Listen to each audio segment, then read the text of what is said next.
Hello, gang. Professor McElroy here. We're in January 2023 session of Web Design 2. As I look through our gradebook cohort, I see some students that I had last month in Web Design 1. We have some other students that have taken Web Design 1 a few sessions ago. And we always have a couple, it's been a little bit since they did Web Design 1, and now they're in Web Design 2. So we're going to try to ease our way into the process tonight. We're going to do a little bit of kind of advanced introductory refresh kind of things. And then we're going to kind of start our way into responsive web design. We're going to write a little code tonight. We're going to kind of reset up Dreamweaver so we know how that kind of works, kind of reconnect and manage our site and set up our root directory and kind of get our files where we need to get them. Then we'll talk a little bit about code tonight. We'll take a look at some code.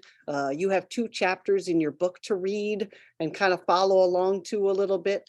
Just like Web Design 1, if we generate our 1 to 2 page website as homework, which is our out of book project, then we'll count them as our chapter 9 and 10 for our Dreamweaver book for learning module 1. So we'll do a setup from scratch template tonight.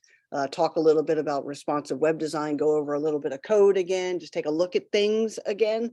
And then I have a set of files for a 2-page responsive website that I attached in the announcement section. After we play around in Dreamweaver a little bit, we'll download that zip file, and that is the 2 pages that we'll be playing around with for our homework. I hope to get the foundational kind of elements out of the way and get us playing a little bit in code, and also give us time at the end of the night just to mess around in code. Chapter 9 in your book is all about kind of getting images sampled and sized correctly for your template in Dreamweaver. So we'll do a little bit of overlap into that tonight, just kind of getting some pictures ready for things, and then also play around in Bootstrap, which is Adobe Dreamweaver's answer to responsive web design. So if you remember from Web Design 1, we did just static web pages, 1024 by 768 fixed wireframe designs is what we basically called them, which is how web design started. And then it's kind of evolved over time as the web has evolved and how devices have expanded and how you can access web pages from so many different devices and so many different formats. And now cars, we talked about cars in Web 1, how you can access the web in your Tesla on your touchscreen, and you can watch Netflix, and you can do all this stuff in your car now. I was just sitting with a professor in one of our meetings we had yesterday, and he had a Note 20 phone. I swear to you, it was a tablet. The thing was so big, I didn't realize there was a belt clip capable to hold the phone. And I get a big phone, but it was like the size of my iPad mini. So, right, so web design's evolved, and even things like that need to access and format for the web based on the device and the browser you're using. So responsive web design is really important. So that static web page has evolved into this responsive web environment. So we have to adjust to that as well. Well, Dreamweaver has, and they call it Bootstrap. And Bootstrap is the tool that Chico's uses for all of its line of clothing. They've evolved everything into Bootstrap templates. Many corporate partners, corporate executives, companies have used a responsive tool in Dreamweaver like Bootstrap. If you Google Bootstrap templates, there's tons of them out there where they're actually preset responsive sites for you, kind of like Wix's templates. The only difference is you're managing the source files locally. Remember when you use WordPress and Wix and those other tools, the responsive files are managed on their server, and you're using it as a very easy drag and drop environment. And just like Web Design 1, I'm going to give you the same preface I gave in Web 1 for Web 2. It's really important to just see how things work.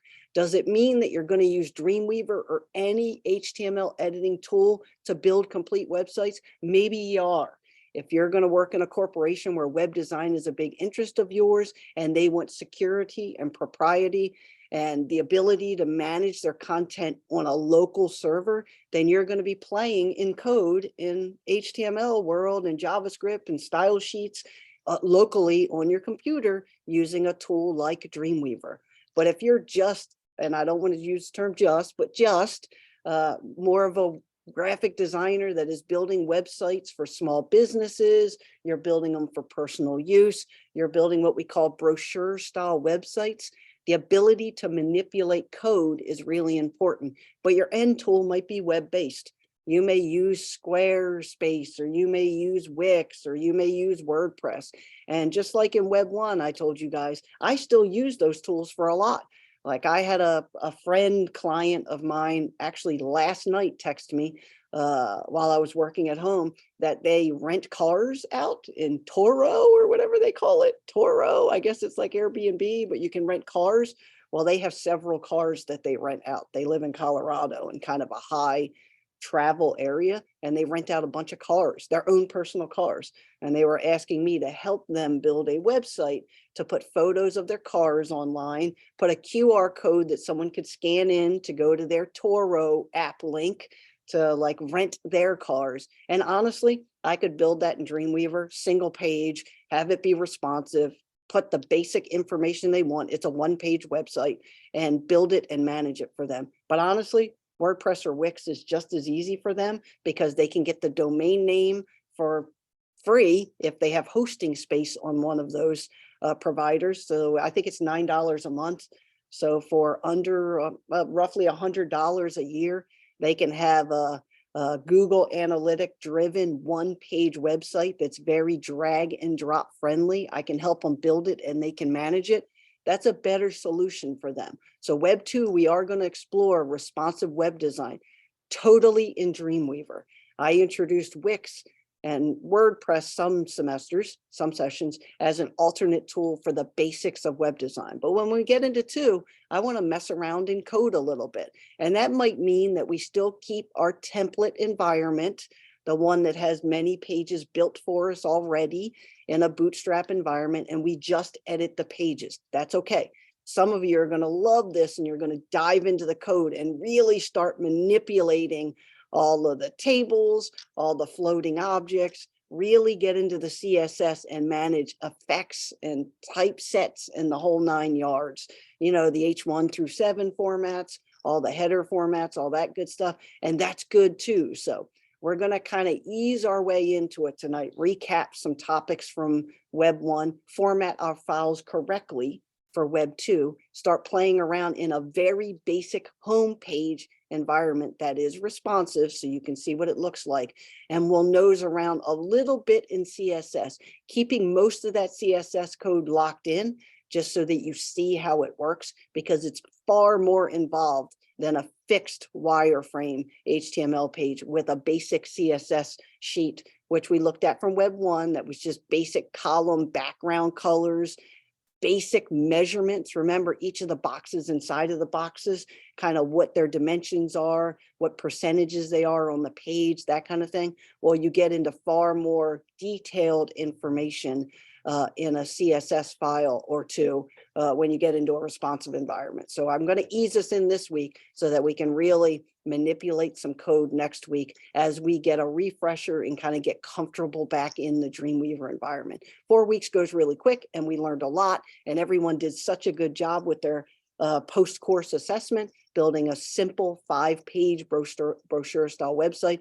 Now we're going to see if we can translate that into a 5-page responsive website, totally built in Dreamweaver. That is the goal for the end of the session. And just like the other sessions were 4 learning modules, each learning module in Web 2 will only have 1 or 2 chapters in it. So it'll give us a chance to really read and absorb what we're doing. And just like Web Design 1, remember, when we're covering topics or you're reading a chapter for homework, take notes or at least try to put to memory terminology. So if you see a term that talks about some element of web design, a measurement, a format, a delivery method, a specific tool name in Dreamweaver, try to jot that down or do whatever it is that makes you remember that, because that term will be used across web design no matter what tool you're using. I happen to love Dreamweaver and I'm very functional in it, and it is a code-oriented program that me and a coding partner of mine have used since '98. I mean, we've used it a really long time when Macromedia converted to Adobe. I think it's great. And there are lots of tools just like it, but all of them use very similar terminology and all of them use very similar tools. So if you see a certain tool we're using in Dreamweaver, more than likely it's going to translate over to the same term or the general same topic in any other program you're using. And some corporate jobs, you know, IT departments, marketing departments, they use a different HTML editor, but they're all built on the same principles and formats. So just kind of keep that kind of in mind as we kind of dive into it tonight. So we're going to download this file a little bit later from our announcement section, which is a basic 2-page responsive website template that I pre-created for us to kind of get a head start on some of the basic things that we want to learn in responsive web design in Dreamweaver. But before we do that, we're going to go in and set up a blank, generic, basic responsive template inside Dreamweaver so we can see how it works. And we're just going to do some very basic saving of it, reconnecting to the folder, downloading the files, doing all the basic stuff so that when we go to the file I attached in our lecture announcement, which is right here, you'll see where we got it from. I went in and modified everything, put pictures in, changed all the text, got everything going for us. But I want to start at the very, very beginning because it's important because some of us, you know, many of us need just kind of a basic kind of refresher as we get started. So that's how we'll kind of start the class tonight. And if you noticed in the module, it's only chapter 9 and 10 for homework. So we got plenty of time to play around, mess with code, just nose around a little bit as we kind of get reacclimated to the world of web design, and also gives us a chance to play around a little bit. So unlike Web 1, where we have 3 chapters, sometimes 4 chapters in a learning module, we pretty much have 1 or 2 in each of our learning modules. So just enough where we can really ingest what we're learning. But as practice makes perfect, we got to play around a little bit. Until we play around and break it and fix it and kind of mess around, that's how you truly learn. It's kind of like when you get under a car and just start playing with parts, right? Messing around with it. You know, you could break it, but eventually you're going to fix it too. So we're going to do that tonight. Okay, so sorry, taking just a little swig real quick. Okay, so we're going to start out with setting up our root directory folder on our desktop. Everyone should have Dreamweaver open. I actually got to launch Dreamweaver on my computer too, just to get it started. So I'm going to launch that first. I'm not going to do anything with it yet. I'm just going to let it launch, and here it is. And I'm just going to minimize that for a second. And I'm actually going to minimize our canvas for just a minute too, because I want to have access to our desktop. So whether you're on a Mac or a PC, let's save what we're doing over to the desktop. So that way, as we kind of play with files, we connect using Dreamweaver like we did in Web 1, that we all kind of learn the same process over again. So I'm just going to put a new folder on my desktop. So everybody following along or watching this later, let's put a new folder on our desktop. And we're going to call this Oxbow, OXBOW _ LM01. And so I always like to do little businesses and stuff when we're messing around as we're kind of navigating through templates. And I guess Oxbow is a restaurant that opened up in Fort Myers, right on the Caloosahatchee River. It used to be a number of other restaurants before it became this one. I haven't been there yet. I'm actually thinking about going.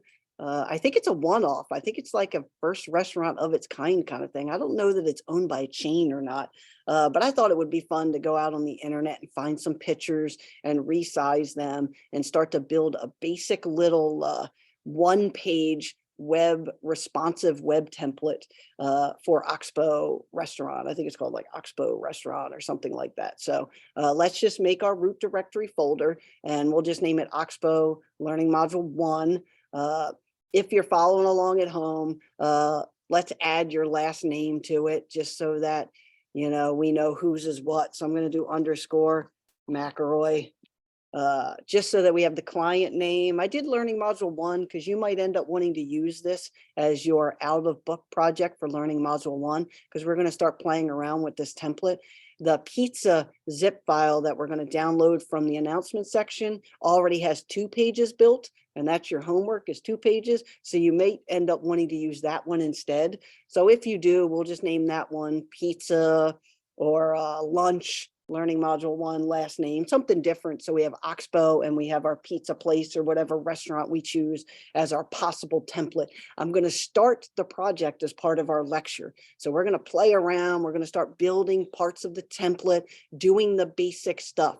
I want to prep the file so that when you take it home and start playing around with it in Dreamweaver, that we have the foundation of your learning module 1 out of book project done, which will be to build 2 pages in a Bootstrap environment.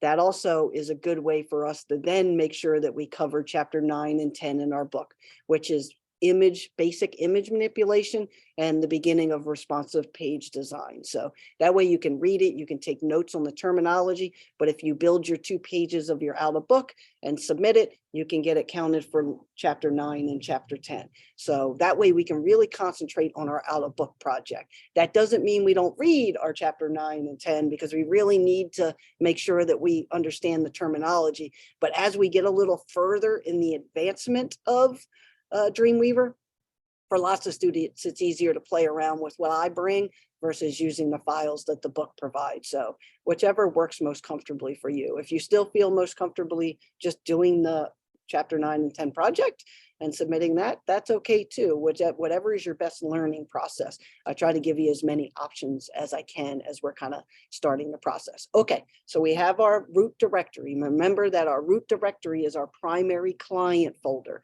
We also call that the public HTML folder, right? If you ever go and kind of rent virtual real estate, you go to Bluehost, you go to Wix, you go to WordPress, you go to any of the sites that have online templates that do hosting and domain name renting and all that good stuff.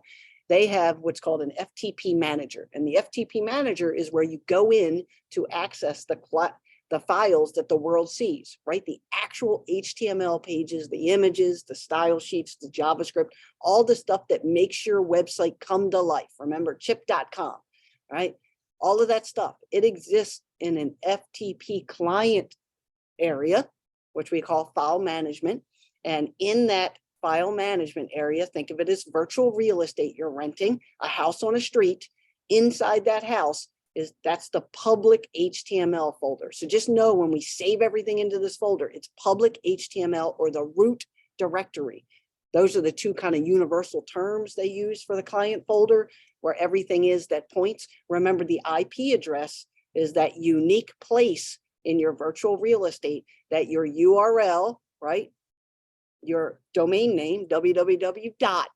exists. So all the domain name is kind of a nickname for your IP address. So it's kind of like when you have a car, your car has a VIN number, but then you name your car. Well, at least I name my car, right?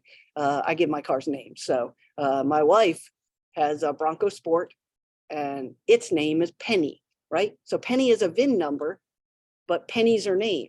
So web addresses are kind of like the car name, and the VIN number is kind of like the IP address. There's only one of them, right? There's only one. And you can get that IP address and that domain name, you can get that from any host, right? So it's kind of like buying a car at Ford versus buying a car at Chevy versus buying a car at Hyundai, right? Those are all dealerships that sell cars. Well, there's lots of hosting companies, WordPress, Wix, Squarespace, GoDaddy, I mean, the list goes on and on and on of hosting companies. All they're doing is selling you a car, right? They're selling you an IP address with a domain name, the virtual real estate, the unique spot on the virtual real estate, the house on the street that your site is going to exist. Everything must exist in that folder, that public HTML folder, that house on the street. So just remember that as we get into Dreamweaver. You can't move files around. Do not take a file outside of the folder, play around with it and move it back into the folder, because everything in your page is determined by a site location or site address. So it needs to know where it is in what folder it's in. So just keep that in mind. I see a chat window popped up. I'll answer that a little bit during one of our breaks that we're going to take. So just hang tight. So that thing is really important. So now we got to get into Dreamweaver, right? So we're going to go into Dreamweaver. And in Dreamweaver, we're going to create a document. So we're going to create a new document, but instead of just kind of creating it from scratch, we're going to create a template. We're going to create one of those pre-made things. You know, when you go in Photoshop, there's already some pre-made things you can mess around with. Illustrator, there's already some pre-made vector graphics. And InDesign, there's already some pre-made kind of magazine layouts and stuff like that. Well, Dreamweaver is no different. So if I go to create new, you're going to see this thing popped up. And this thing is basically saying, hey, you want to create a new document. Are you creating it from scratch, like an HTML document or CSS document? You make a JavaScript, you do an XML, like what are you doing? Well, you're actually going to see that there's a couple other tabs here. One is starter templates and one is site templates, right? So that's kind of like when you go in InDesign and you go to file new and it says, hey, do you want to set up a magazine? Well, we already have these templates already for the magazine with image space holders and basic stuff set up for you already. And you're like, yeah, I would love that, right? It's going to get me started already. So Dreamweaver is no different. And you're going to see something called Bootstrap templates. So Bootstrap templates is Dreamweaver's answer to responsive web page design templates, which means it's a page that changes shape, changes form, kind of remakes itself based on portrait and landscape and the device you're viewing it on. And that's really, really important, because if you design a fixed web page, which is what this tab is, basic layouts, then if you try to open it up on a phone, you know what you're going to have to do? You're going to have to do the pinch zoom thing, right? Pinch zoom. It doesn't really reshape itself if you turn your phone to portrait or you turn your phone to landscape. So Dreamweaver's like, man, we gotta catch up to times, and we gotta make something here that makes more sense. And so Bootstrap became a thing, and that's kind of Dreamweaver's tool for responsive web page design. And you're gonna notice there are 6 basic templates. Now, these are the basic templates that Dreamweaver offers as like, you may need something that looks like this.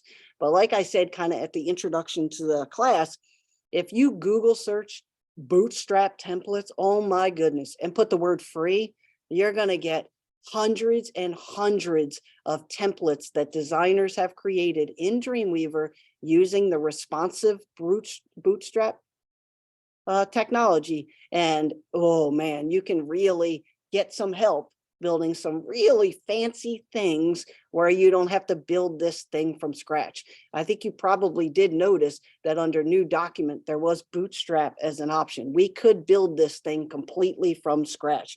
That's like Web Design 3.5, because that gets into some more complicated things. And quite honestly, for basic web design, where you're not a heavy developer, being able to functionally manipulate, modify, edit, and add to templates is perfectly fine. I've been doing it a really long time, and I do write some individual independent code, but I also do a lot of build a template and use it over and over again. So we're going to see how we do kind of navigating through a little more complicated system in Dreamweaver. The CSS is much more involved in the Bootstrap environment. So we're going to go ahead and we're going to click on Bootstrap template, and we're going to choose product. And we're just going to choose product because it's kind of the format of the template I use for the pizza file that I built the 2 pages for you guys with some space holders and different things. So it's kind of a good kind of ease into what the thing is going to look like. That's the zip file I attached in the announcement section. So we're going to go Bootstrap template. We're going to choose the product template, and we're going to click create. And this thing's going to run its course, and you're going to see that and I'm just going to scroll this down out of the window a little bit, and I'm going to shrink this just a hair, just so that we can kind of get this thing. Let me see if I can hide this, because this thing always gets in my way when I'm trying to show the format. Okay. All right. So I got the little zoom thing hidden. Okay. So this is going to be the Bootstrap environment. And so the first thing we're going to do is do a file save as, and we're going to save this entire document into the root directory folder that we saved on our desktop. So we're going to do file save as, and we're going to name this index.html. Remember, The home page is called index.html. So when we're using any kind of build our first page, we want to make sure that we're pointing that thing into the home page. And then we can always duplicate the page. We can manipulate elements. We can do a bunch of things, but we always want to kind of start with the home page. That's really best practice, because remember, any IP address that has a domain name, until you upload an index.html page, you're going to see the hosting splash page that says this site is under construction, or this site owned by GoDaddy, any of those things. And that's the landing page or the index page until you actually upload a file. So we're going to go ahead and pick from our folders on our desktop. We're going to save this file into our root directory. So let's make sure that we have, and I'll just do it as a list so everyone kind of sees it, feels a little more comfortable. Let's go desktop, double click Oxbow, and we're going to save this thing into our public HTML or our root directory. So I'm going to go ahead and click save. And I'm going to save this thing over to our root directory or public HTML file. And I'm going to then minimize my Dreamweaver so I can take a look at what's going on in my root directory folder that I saved out on the desktop. And you're going to notice that the index file is there. You're going to notice that there is already a CSS document, kind of like in Web 1. Remember, those are the cascading style sheets. Remember, the style kind of manipulates the color, the size of containers, the background elements, kind of the liquid elements of our wireframe or our responsive web page. And the reason that's going to be a little more complex when we look at it is because that now includes multiple width measurements on our page. It just isn't 1024 anymore. So this thing changes size and changes format based on the size of the screen. And remember, that's really important element of web design. So this thing's going to be a little more complicated when we get into it. And you'll also notice that in the images folder, there's already different size image formats, right? This is it. 1200 by 400 is our big kind of header image. Then we have thumbnail images, which are these smaller dimensions that kind of dictate the size of images in our template. Those are just space holders, which means we're going to have to go in and swap out some pictures and stuff in order to kind of bring our design to life. And we actually, for the sake of the process, might hop into Photoshop a little bit just to resize some images so they fit a little bit better to our proportions based on our template. We could use the natural sizes that we're using, but I like to kind of go in and show you the process for swapping out images, because in the long run, when you're working with a client, more times than not, you're going to be swapping out images in something that is built or something that you're building. I spent a large time of my early days at a web agency, and I can't tell you the number of times I was just resampling, resizing, and replacing images in client websites based on whatever the latest product or service was that they're offering.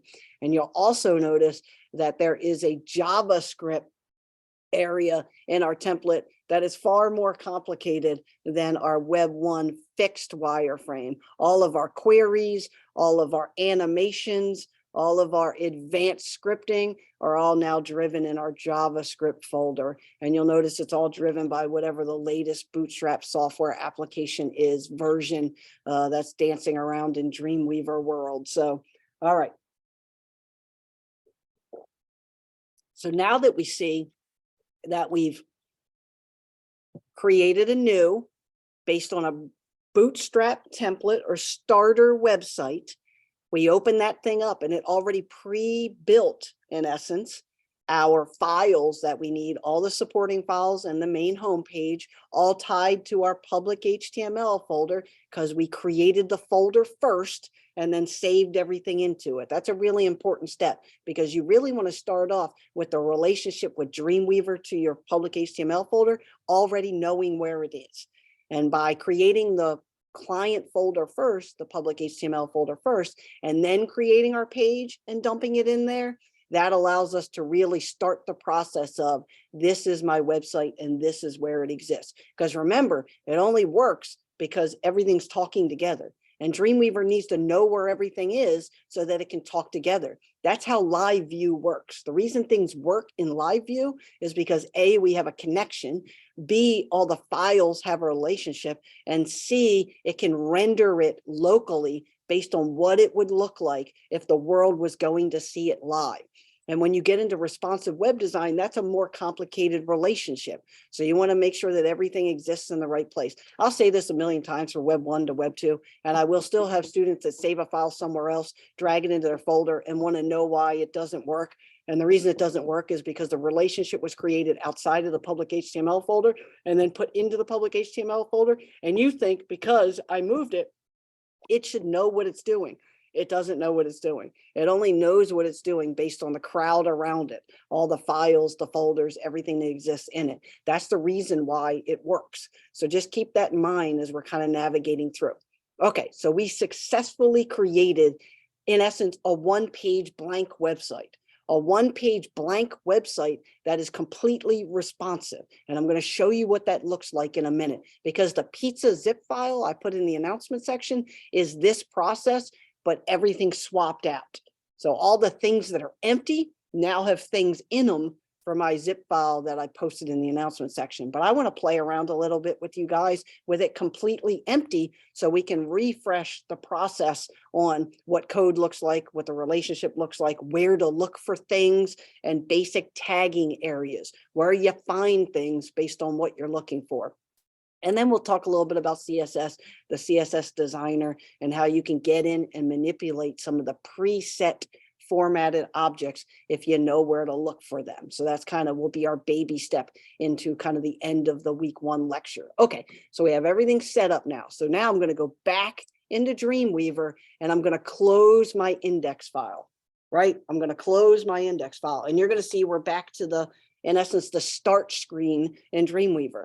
The reason I did that is because if you noticed over here, this is my website from last month's Web Design 1 class. If you're on your computer at home, this might be the last website you opened. If you're at a computer in the lab, this might be empty because there's no relationship between Dreamweaver and any website, right? So this will be different depending on what you are using and what you did last with Dreamweaver, right? This might be a little bit different. But no matter what, we now have to make a connection between Dreamweaver and our public HTML folder, which was a really important part of the process week 1. We actually redid it like every single week of the lecture so that we could reinforce it over and over again. Because Dreamweaver is only as powerful as the tool you know it to be used for.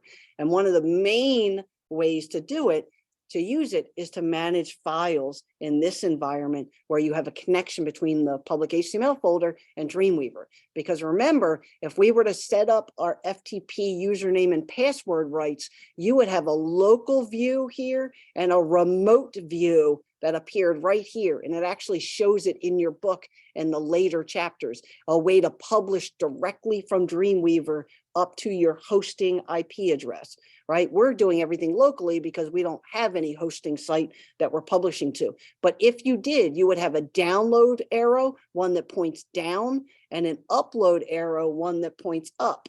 And you will have a local view drop down and a remote view drop down. And that means, do you want to view the files on your own computer? Or a remote view means, do you want to tap in to your virtual real estate, the computer server that's sitting with your files on it somewhere else, and edit them from the remote view? One of the reasons we don't do that is it's very easy for students, if they had something live, to make an edit that wasn't correct and publish it, when in reality, you should be editing your files locally. And when they work, publish them all at once, which is what would happen if we had local view and remote view.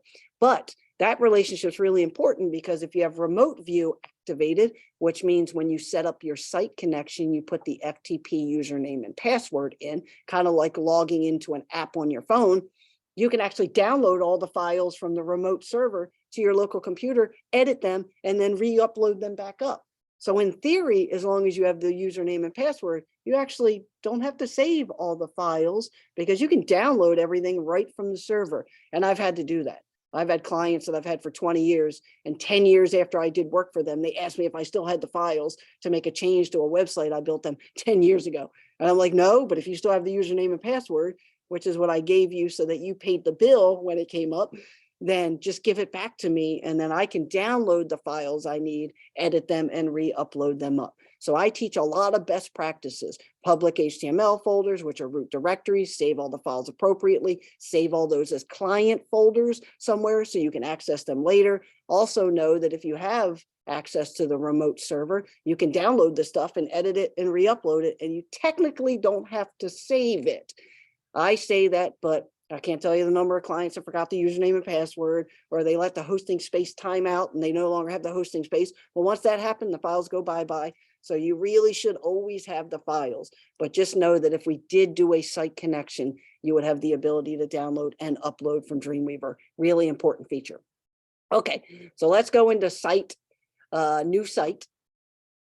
And we're going to create our relationship like we did in Web 1. This is really important because in Web 2, you're going to have to do the exact same thing. I know you're like, oh man, you know, hopefully I'm working on a computer I always use or something like that, or I save it to a thumb drive I always save it to, and always put it back in the computer the same way. So it's always on the same thumb drive and the thing always knows where it is. If you keep everything status quo, then it works pretty well, but it's easy to get out of status quo. So just kind of remember this process. This is really important for Web Design 1. Okay, so we're going to call this Oxbow _ REST for restaurant. So we're just going to call it Oxbow Rest for restaurant. It's a lunch, brunch, dinner kind of place, I guess. I don't want to say it's seafood, even though it sits right on the river, because they do sell other stuff too. But we're just calling it Restaurant Rest, REST. Know that this is unique to your Dreamweaver. So it's okay if you name yours the same as mine, because mine isn't connected to yours. So there's no need to worry. This thing will be your own unique thing. So we can all name it the same thing. And we're going to go to our folder, and we're going to choose our Oxbow folder, the one we created on the desktop, so that it knows where all the files are that we're going to connect in Dreamweaver to, right? We got to build that relationship again. Remember, we talked about it in Web Design 1. If we went right over to this little servers tab and did the add server, we could add our ftp.chip.com, which is the FTP address to my domain name, ftp.chip.com instead of HTTP, right? Which is what the web address is. And if I had my username and password, ftp.chip.com, username and password, and I hit this little add button and I filled that information in, I could have upload and download capability directly to my IP address. We're not going to do it because we don't have hosting space that we've purchased in order to publish up and down. Your book describes it for you, but that is the process. We're only doing it locally. But if you had Dreamweaver and you had virtual real estate, some people like rent virtual real estate on like bluehost.com, and it's like a big block of IP addresses, and then they just set unique ones to each client they have. So they rent it out for $30 a month, and they charge each client $30 a month, and you can put 4 clients in your one piece of virtual real estate, and you can do the math, but you're making $90 a month hosting everybody's website on your IP address, which exists somewhere else, that is managed somewhere else. You get one bill, but you bill them 4 times. So just kind of keep that in mind. But that's how you do it. So students always ask me about that when they're nosing around in Dreamweaver each session. So I like to reiterate it. Your IP, your ftp.chip.com is your address, and your username and password for your Wix account, like the username and password you set up, you can actually use the IP address to publish everything up and publish everything down. And the only thing you're doing is transferring your public HTML stuff up to the folder of your IP address over on Wix.com or GoDaddy or any of those. So it really is a simple process once you set it up by adding a server connection, which is what your book describes in the later chapters. So I'll go back to the site tab. Everyone make sure that they have their site name, that they have their local site or public HTML folder set up. We can click save. And you should notice over here in your files window that you now have all the stuff that we saved to our public HTML. If you did this successfully, you should pat yourself on the back, because this is one of the more challenging things in Dreamweaver to get and understand over and over again, that the relationship is so important between the software and the folder. When you use other Adobe CC programs, you just go to file open, you open the file, it doesn't matter, you put the thumb drive in there the next time you go to file open. You don't necessarily have to tell Photoshop that my computer is looking at a file in this location. Dreamweaver is totally different because it's a multimedia tool that relies on all the pieces to make the whole, right? The sum of the parts are greater than the whole, right? The whole is great, but you need the sum of the parts to make it work. And just like I lectured in Web Design 1, every single day you can log on to CNN.com and there's a broken link somewhere. There's a broken link somewhere because somebody put a file where they thought they put it in the right place, but they didn't. And when they republished the website, which can happen every few seconds on big formatted sites like that, it's refreshing all the time, the file wasn't where they said it was going to be. So you get code up above the header, you get images that are empty, you get like weird little areas on the page where you can see the code, but you shouldn't be able to see the code. You should actually see the part where the code is telling you to look, right? All those things happen. It's all because of this relationship. So if you can understand that Dreamweaver is an HTML editor, that you have to go to site, manage site, or site new site to tell Dreamweaver where the root directory, the public HTML, or the site folder is, and make that connection. Anything you do in here will make sure that it's connecting and talking appropriately. Where you get in trouble is where you have multiple people working in the same files on different computers, different Dreamweavers, but accessing the same root directory folder.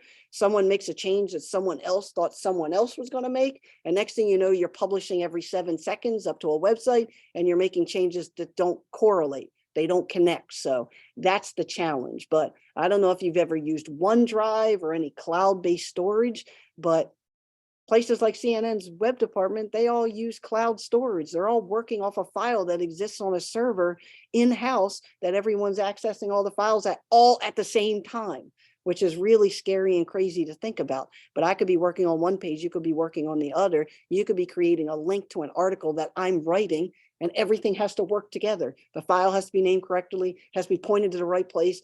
Everyone has to save it to the right place, right? So this relationship is really important. I can't iterate it over and over again enough. So if you're watching this as a recording, replay the first 30 minutes over and over and over again, because it's really, really important. Okay, so once we do that, we can double click on the index file and we can open the file back up.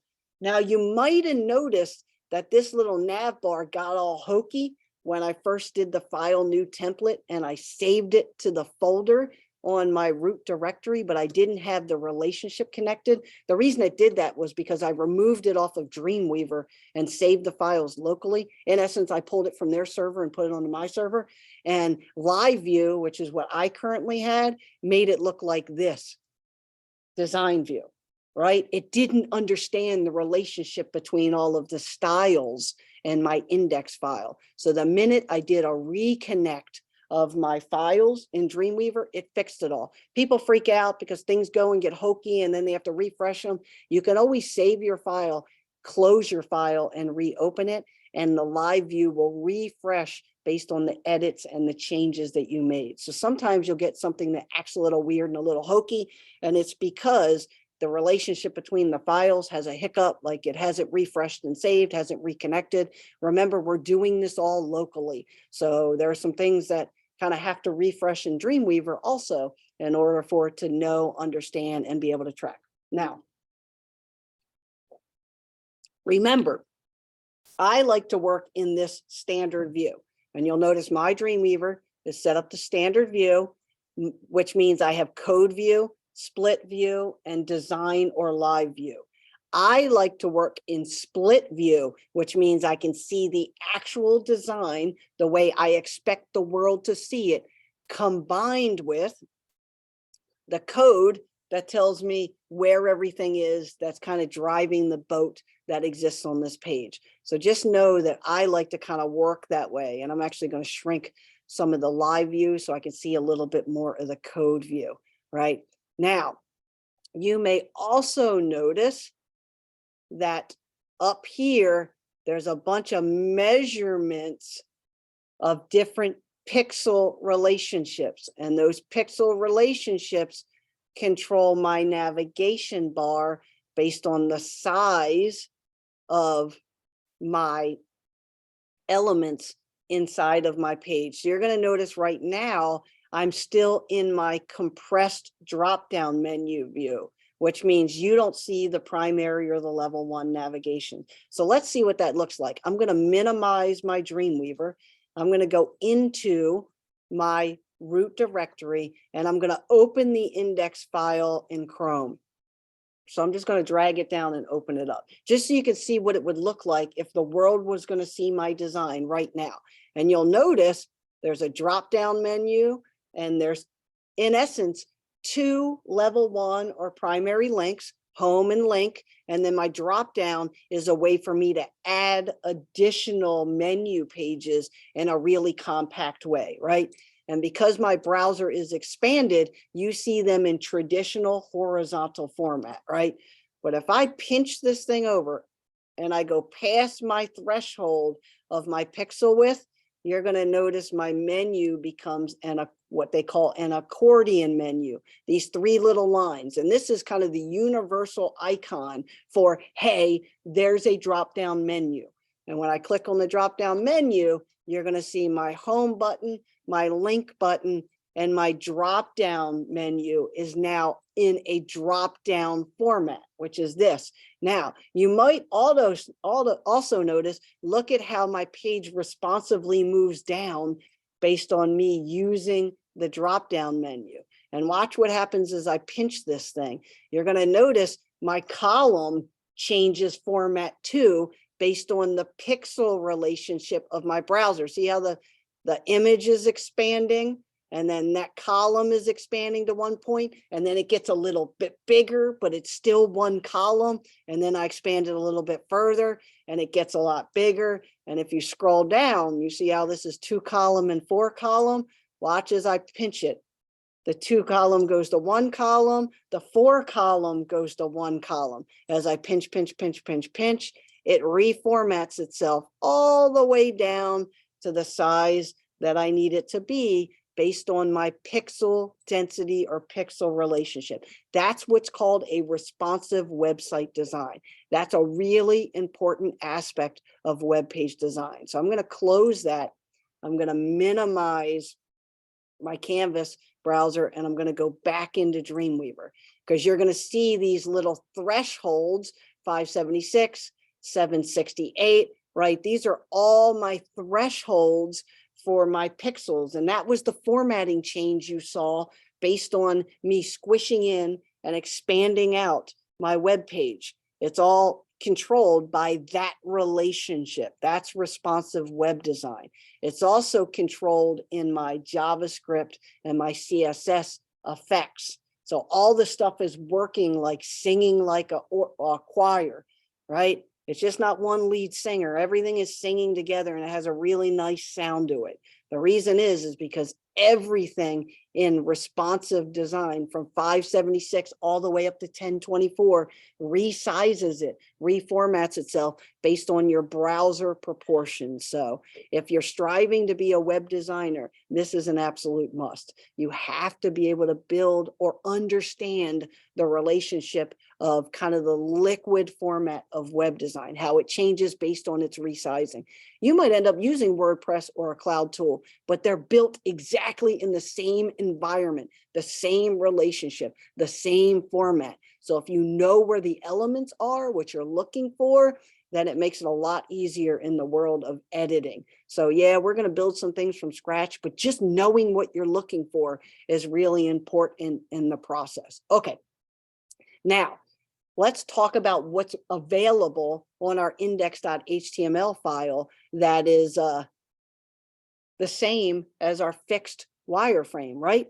You're going to see some things that look exactly the same. HTML tags, head tags, title tags, you're going to see style sheet references, right? You're going to see the things that we all saw in our fixed web design pages that we built in Web Design 1.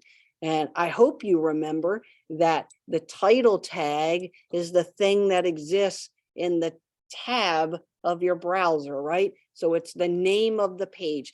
Technically, it's metadata, which means data behind the scenes, which traditionally means you can't see it. But the title tag you actually can see because it's the name attached to the tab. The tab needs a name when you open up a web browser window. So your title tag is it. So it is one of the metadatas or the kind of keywords behind the scene, the information behind the scenes of your web page that actually can be seen. So we don't want to leave that blank, and we certainly don't want to say it's a Bootstrap product page template, because that would give a big key to the fact that we built this in Dreamweaver. But I don't know if you remember from web page 1, where we were able to right click on a browser page and view the source. You can actually view the source of a page on the internet. And if you go to the metadata, you'll be able to see what program it was built in. Like if you view the source on a web page and it says Wix, then you're going to know that it was built there. And it says WordPress, and it says GoDaddy. I mean, it says a lot of the things that people use to build the websites are hidden in the metadata. And I also remember joking with you guys, I've had jobs where people hide stuff in the metadata and they didn't realize the client would see it, and they end up losing the job to me, thankfully, because they put things that weren't appropriate in the metadata, thinking no one would ever see the metadata. Like, this is just a small job, I don't really need it. As a note to the developer not to spend a lot of time on it, but the client can see that if you're doing a demonstration, and then, oh, really, it's a small job and you told the developer not to spend a lot of time on it? Obviously, I'm not going to hire you for the job, right?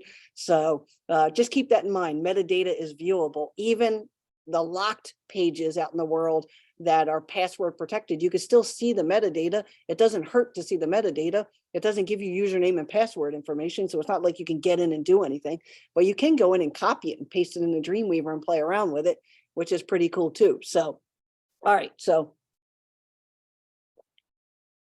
we're setting up this first page as a template, keeping in mind that the zip file I put on the announcement section has a lot of this stuff already set up. But I wanted to go through some of the beginnings because I wanted to reconnect the dots for you, for anyone that's been a little bit of time since they've been in Dreamweaver. And even if you just had it last month, we did take a month off basically over the holidays. So it's nice to get back into it and play again. All right, so we're going to change the name of our title right down here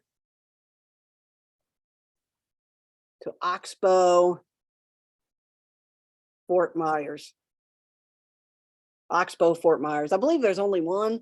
And when you Google search Oxbow, everything is tagged Oxbow Fort Myers. So we might as well just name it Oxbow Fort Myers so that we have the same template. You may end up choosing Oxbow as your client and you want to build a couple of pages for the restaurant, because actually the web page isn't that great that they did. And it's like a really kind of middle up to a little bit higher dollar sign in the cost of things. So you think they would have spent a little extra money on their web page, but sometimes people don't think web page is that important. But it is when they want to kind of order through an app and stuff like that, and you need to be able to see your stuff. Even their menu is really poorly laid out. Like it's rough, but we'll take a look at it in a second, because you might choose to kind of play around as your project for your out of book project.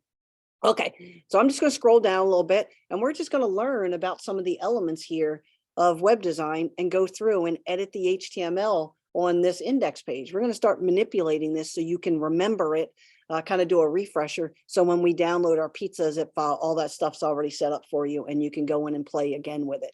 So just keep in mind, this is pointing to our Bootstrap CSS. If for some reason we rename the CSS folder, and that's the name of the folder right here, remember, folder name, file name, it won't work. If this thing isn't somewhere that's this folder and the relationship isn't that, all of the styles, everything on our website will crash and it'll just be basic HTML. That's a big no-no. So please make sure that you're scripting folders. And sometimes clients will call this script and put CSS and JavaScript inside of it. It's the scripting folder. Dreamweaver does it as independent folders. And quite honestly, I learned really early on Macromedia Dreamweaver, I name independent scripting folders too. I don't do just a scripting folder. I do a CSS scripting folder and a JavaScript. It helps me organize my files too, but Okay, all right, so now you're going to notice that we're getting down to our navigation bar, and you'll notice the nav bar text is actually a space holder for the name of our business. So we're going to go ahead and change this to just Oxbow. And remember, this is case sensitive. So if we want it all caps, which might be important, so let's do all caps. Right?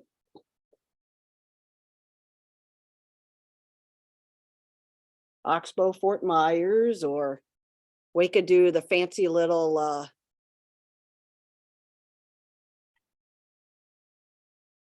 the little forward hyphen slash thing, vertical hyphen slash thing. I kind of like using that sometimes in my site maps and my crumbs area and stuff like that to separate things. But Oxbow and Fort Myers seems to be synonymous. Like every time you search for something, it names the city also. So we'll go ahead and just put that into our nav bar. Now, something to know about the nav bar and the way that the CSS is set up in this format. You're going to notice that it has a nav class called nav expand large, which means it's responsive, and nav bar dark, BG dark, which means this color is labeled in a descriptor called BG dark under navbar dark. That's really important when we get over here into our CSS designer, and it allows us to manipulate the properties of our CSS. So you're going to notice, like right over here, I have all my page settings, minimum width 576. I'm under CSS designer, and it just kind of lists basic things for us. You'll notice the page has already been set up with all the breakpoints. So you see all those breakpoints right there based on the browser and the device, whether it's OS or iOS, or whether it's like Chrome, like an E browser, or a full-fledged browser. So you'll notice the dimensions. You'll notice that it has a bunch of preferred reduced sizes, which that just means it's preset to resize itself based on those proportions. So I'm just pointing a few things out as we play around, because in our pizza file, we're actually going to edit some of the format in our CSS, and we're going to use the designer to do it. So just notice as we're going through the HTML, it is referencing CSS subject tags, in essence, descriptors for areas of formatting. And the CSS has a lot of it. So I'm just pointing out a few things as we navigate through our document here. So we're in our navigation. You'll notice that it has its class is a button, and it collapses. So that navigation bar is actually technically a button. And in the button, it has an accordion effect. So when you click on it, it expands, and then you click on it again and it tucks itself back in. It is all part of what's called a toggle navigation. And I'm just using terms here as I'm reading them, because you're going to see them in your book, that some of these basic terminologies that are used for accordions and kind of the functionality of how they work. Just know that this nav class right here is all part of just our upper navigation. So everything that scrolls all the way down. So I'm going to keep going, keep going, keep going. I'm going to show you the code line. So keep going, keep going, keep going. All the way to line 40. That closes our navigation. So everything from, in essence, line 1 to line 40 is just the stripe at the top of our page. So there's a lot of code here. So I'm going to try to just break down the elements that are important to us, so that when we're navigating through any responsive web HTML environment, we know at least what we're looking at, how Dreamweaver interacts with it, and kind of what it means. Okay, so we changed the name. Really important, right? We changed the name. Now, I don't know if you remember from our Web 1 class, but remember the href and the number sign is a space holder, and we actually put code in there in order to dictate like what is going on there. So the nav brand has the ability to have a link attached to it. The href is a link, remember that? So in theory, we could link the text right here. See how I mouse over it while I have the number sign highlighted, it becomes a hand. The hand is meaning, hey, do you want to link this out to something? We could link our logo to index.html. And you'll also remember that as you start to type it, Dreamweaver actually thinks, hey, you're pretty smart. Do you want to use this page as your space holder? Remember, in our Web 1 class, the navbar brand was an image. Remember, it was the logo, and we then linked the logo to the home page, which is index.html. Even when you use text as your logo, which a lot of websites use because a text is searchable on web browsers, images aren't as searchable. And it's a much cleaner look in many cases when you have the navbar text being your logo. So let's go ahead and change that to Oxbow Fort Myers, and let's make it index.html. That way our logo links to our home page. Now you're also going to notice that we have a button called home, and that's also going to link to our home page. But quite honestly, the home button and the logo are really close to each other. So if they're both linking to index.html, it's really not the end of the world. And if they miss the home page, but they hit the logo, it's still going the same place. I, by nature, don't like the first button being called home because the link of the logo is always kind of known as the home page, but for this temple, they have home as a button in your primary navigation. It's fine. I'm actually going to share a couple of templates with you over the course of this session, and some of them don't have the home button at all. They have the logo pointing to the home page. So I just want to do it both ways for you so that you can kind of see what you choose, what you like best. A lot of it has to do with client use, as much as kind of consumer use, but okay, so here we go.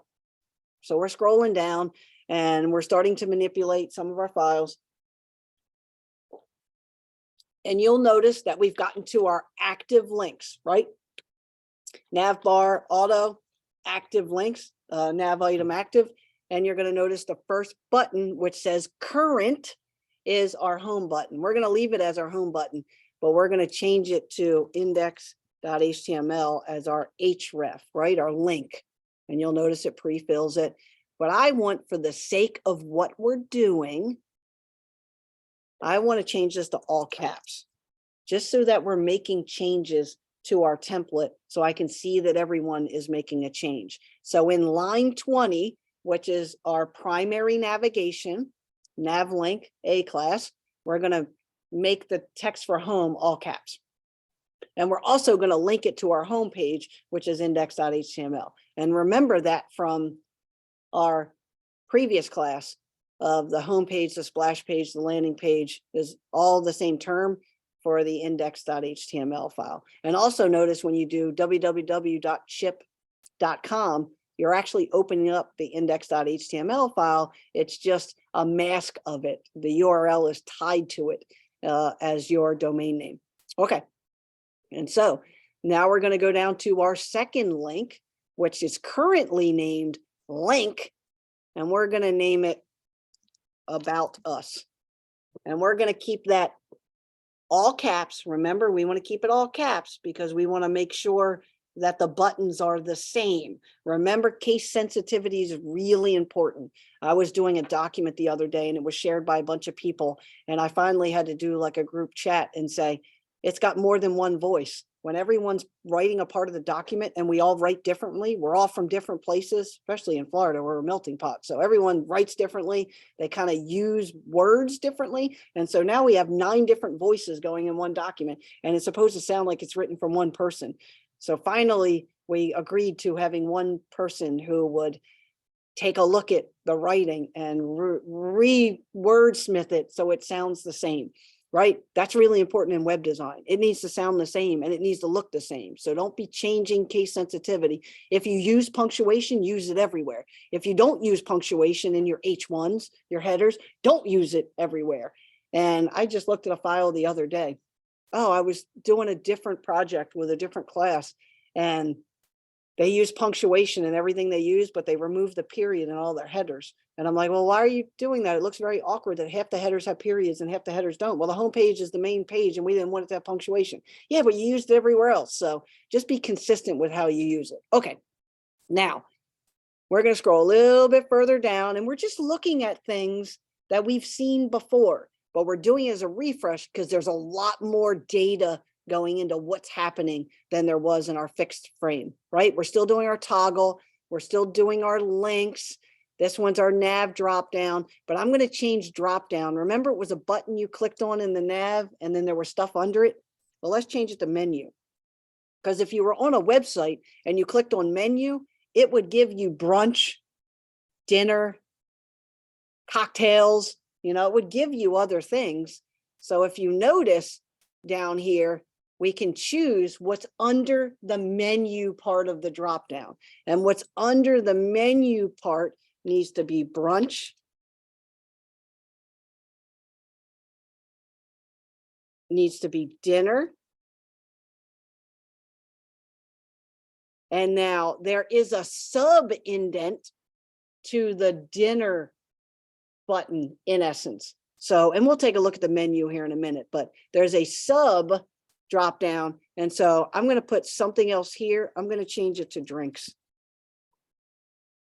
There's always a drink menu that goes with dinner. It's kind of awkward with where you have it. Is it part of the dinner menu? They broke it all out on their website to be all these drop down menus and everything. And it's even kind of hard to understand the names they use.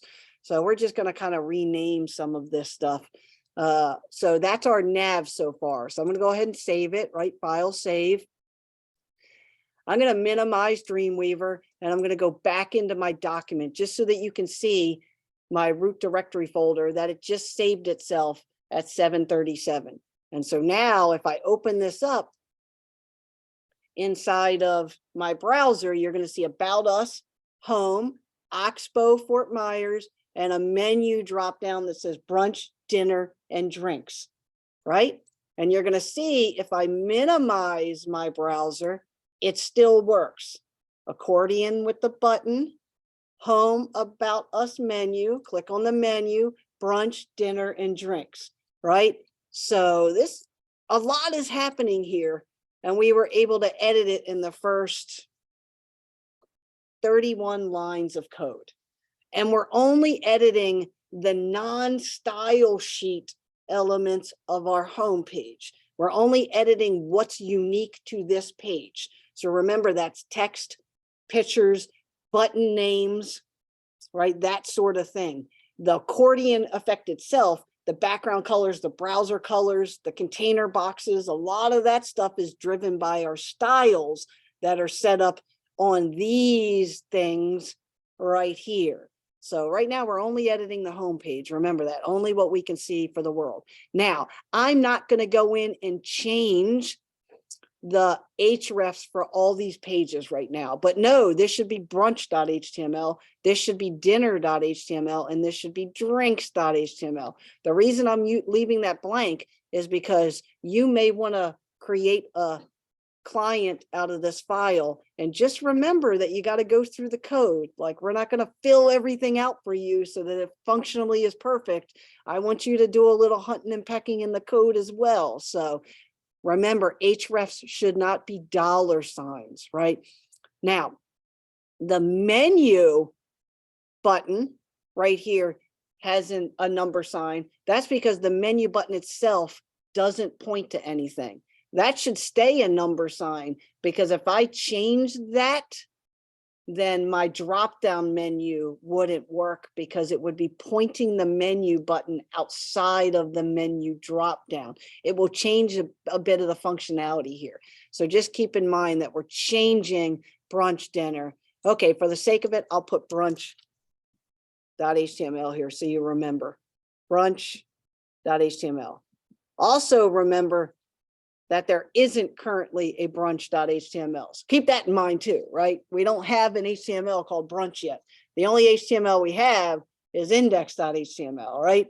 That's it. So any links that we link that aren't in the folder, they're not going anywhere, right? Until we make a duplicate page or we create something. Also remember, we could point that out to a web address. So if I didn't want to build the brunch menu, I could do http://www.oxbow-fortmyers.com/menu, whatever their menu URL is. And I could put that in between these quotes, and my page would be a landing page that points you somewhere else. If we weren't building the page internally, we're building our pages internally, but we call those third party or affiliation links when you link out to something else. And sometimes you will see that, right? The menu will be a PDF and it just says images/menu.pdf inside this href, which means inside the images folder, there's a menu.pdf. If you name it like that, it's going to go to an image, which is a PDF, and it will open it up in your browser. So you don't have to go to an HTML page.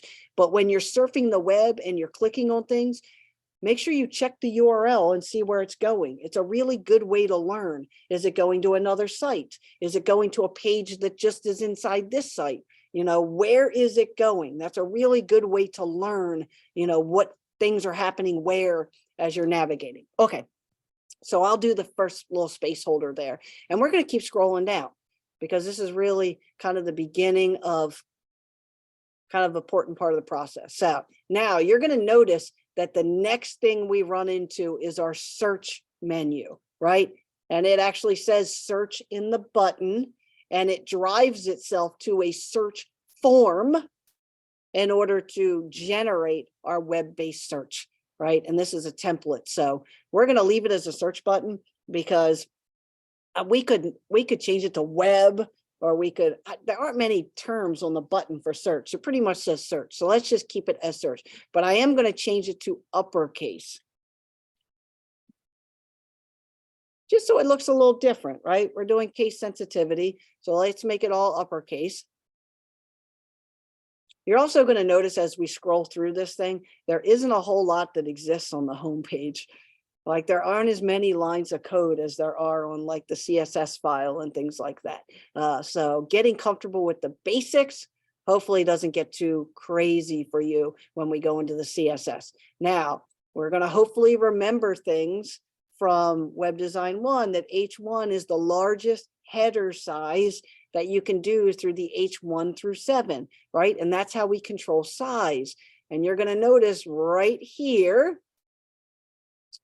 that the text is centered, text centered, and it's right here in upper and lower case, right? So it's all justified, all that good stuff. So just for the sake of the process, we're going to change some of this text so that we edit the index page here. So when we open up the index page of my pizza file, all the information has already been edited for you. So we're going to go a little bit further along here, and we're going to edit the page in essence that we have going on here. Okay.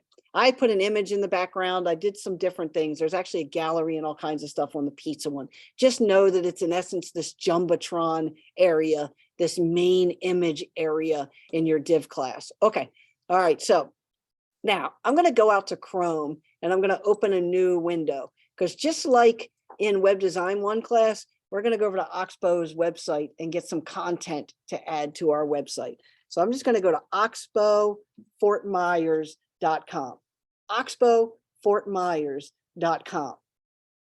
And you're going to notice this is their website. Now take a look at this. I'm going to expand it out because you're going to see what happens to their navigation. So take a look at as I expand and shrink it, right? Expand and shrink it. When it's expanded, there's 1, 2, 3, 4, 5, 6, 7 primary buttons. We have 2 in our theme right now. You're going to notice their logo right here. Their logo is actually an image. It's not text. So they use an image space holder. You're also going to notice they have a home button, goes to index.html, and their image goes to index.html, right? So they're doing the exact same thing we're doing.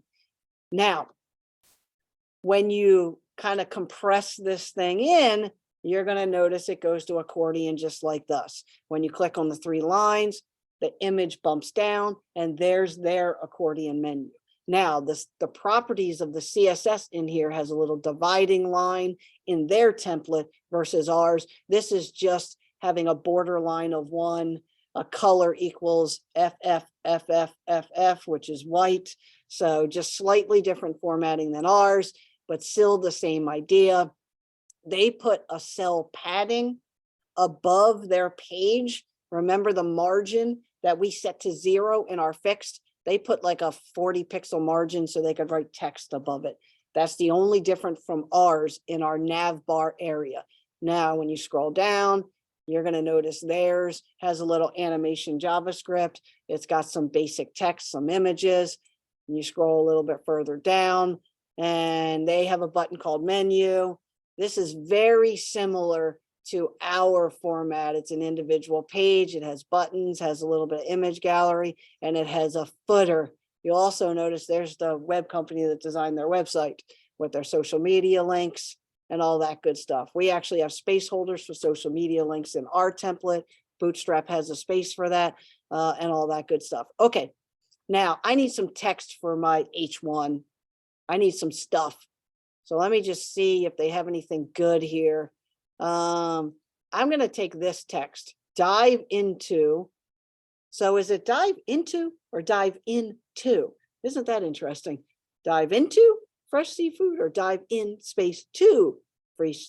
I'd have to do some grammar check on that. I normally put INTO into that, but maybe because it's a list, you separate them into 2 words. Interesting. I don't know if that's APA format or what, but I'm going to highlight this and I'm going to copy it, right? Edit, copy. Highlight it. Any text that I can highlight is HTML code. So just be aware of that. Anything I highlight is HTML code. So I'm just highlighting it. I guess in theory, I could memorize it and type it back in on the other page. But why do that when I can just highlight it and copy it? So I'm going to highlight it and copy it.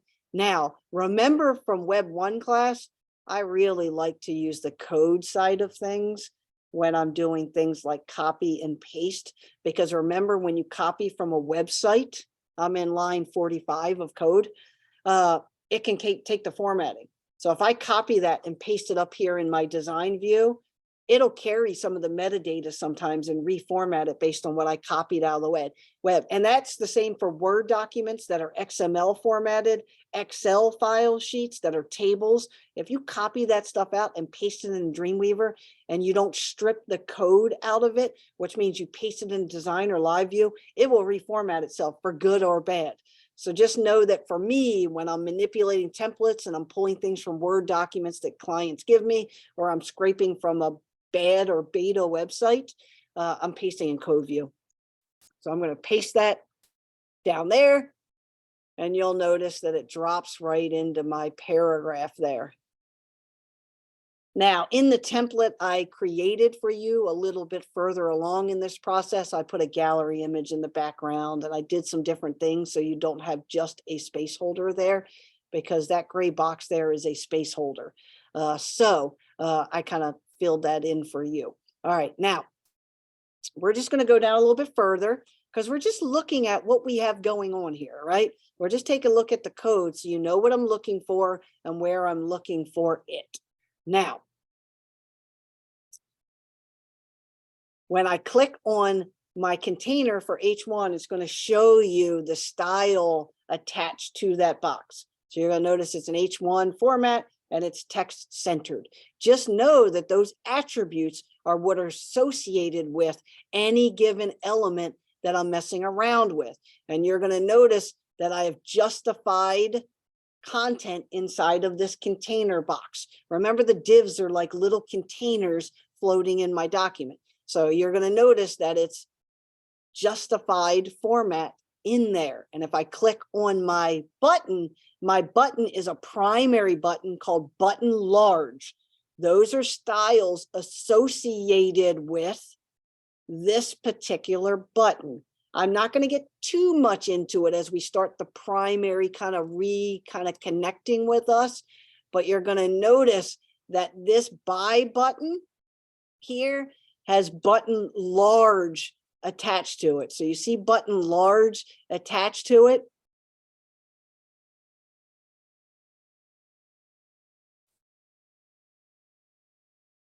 I've got a lot of CSS rules down here associated with my document that has to do with all of the button types, button focus, button input, button select. And so a lot of what's happening behind the scenes are set up in these little rules that are associated to this button, right? These things are all set up in the CSS already in our Bootstrap 4.4.1. So just kind of know that as we're navigating through here, that we got a lot of stuff going on in our windows here. We got a lot of things going on. All right, now we'll take a look at that code as we kind of hop into our CSS. But for now, we're just manipulating stuff. So we need to change the code that says free trial and button buy now, because that doesn't really work for our restaurant. So if we go back to, we have a menu button, we have an explore more button, we have an about button. So I think we need explore and menu as our two buttons, because that's what's kind of on their home page. So I'm going to change the green one to explore.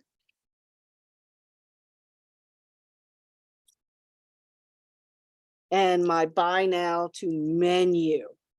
All right.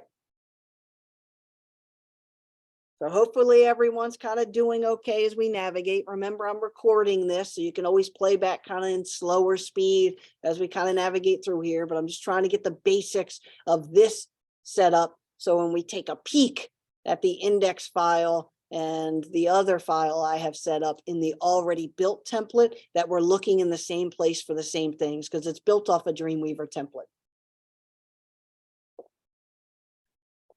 Okay. Now, remember, buttons have hrefs.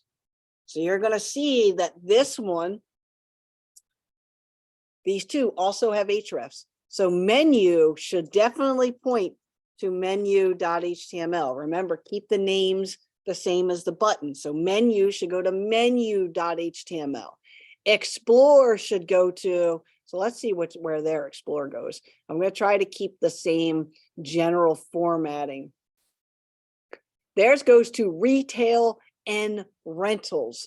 So I'm going to make it easier on us and just name it retail. But remember, if we name it retail here, we need to make sure that if we made a page for our store, quotation mark, that it should be named retail. So when I worked with some really big pages for some of the clients, I would even have a cheap text sheet where I would list things so I could remember if I was working on buttons before pages or pages before buttons, that I had a list of these things. If I work on pages before buttons, I obviously have my pages over here in my files menu. If I work on buttons before pages, there is no pages currently over here in my document. Right, there's nothing over there. So I have explore and menu, and that's pointing to retail and menu.html. Right, just to make sure. Remember, these are all under the button class of large, BTN large. So it keeps all the same formatting in anything that's BTN large. So if we edit the CSS of BTN large, we affect every button that's labeled BTN large. So just know that as we're looking at the code, it's telling us the style that's pre-formatted for these things. So if we ever want to change anything, this is a button that's a primary button called BTN large.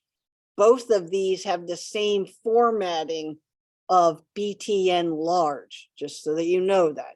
And that's good, because that means that everything's the same size, everything rescales itself, everything's pretty fluid, and it's functioning in a good way.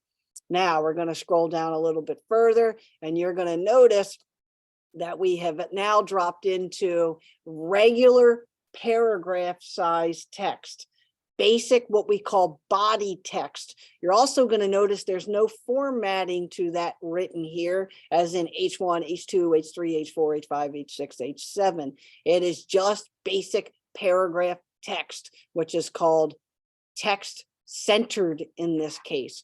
So anything that is text centered is this size is traditionally 12 to 14 point or pixels, which in responsive world is 1.2 REM and 1.4 REM, which you'll see in our scripting. It's our responsive size formatting for text, which we did in pixel ratios in Web 1. So a slightly difference of measurement, but not a hard one. It's just a decimal added to our formatting.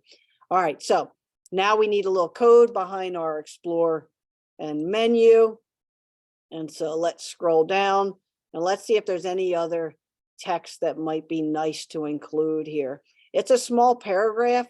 So under retail and menu, retail and rentals, there's this little statement here. I don't know, maybe we copy this. So let's copy this. Now you probably have now realized that this has a class of center aligned, and it has a code of text centered, and it probably has a style for all of its particulars as FFFFFF. So the style sheet is set for text centered, color equals FFFFFF. All right, so we're going to copy that. We're going to go down here. Remember, I'm pasting it in the code area.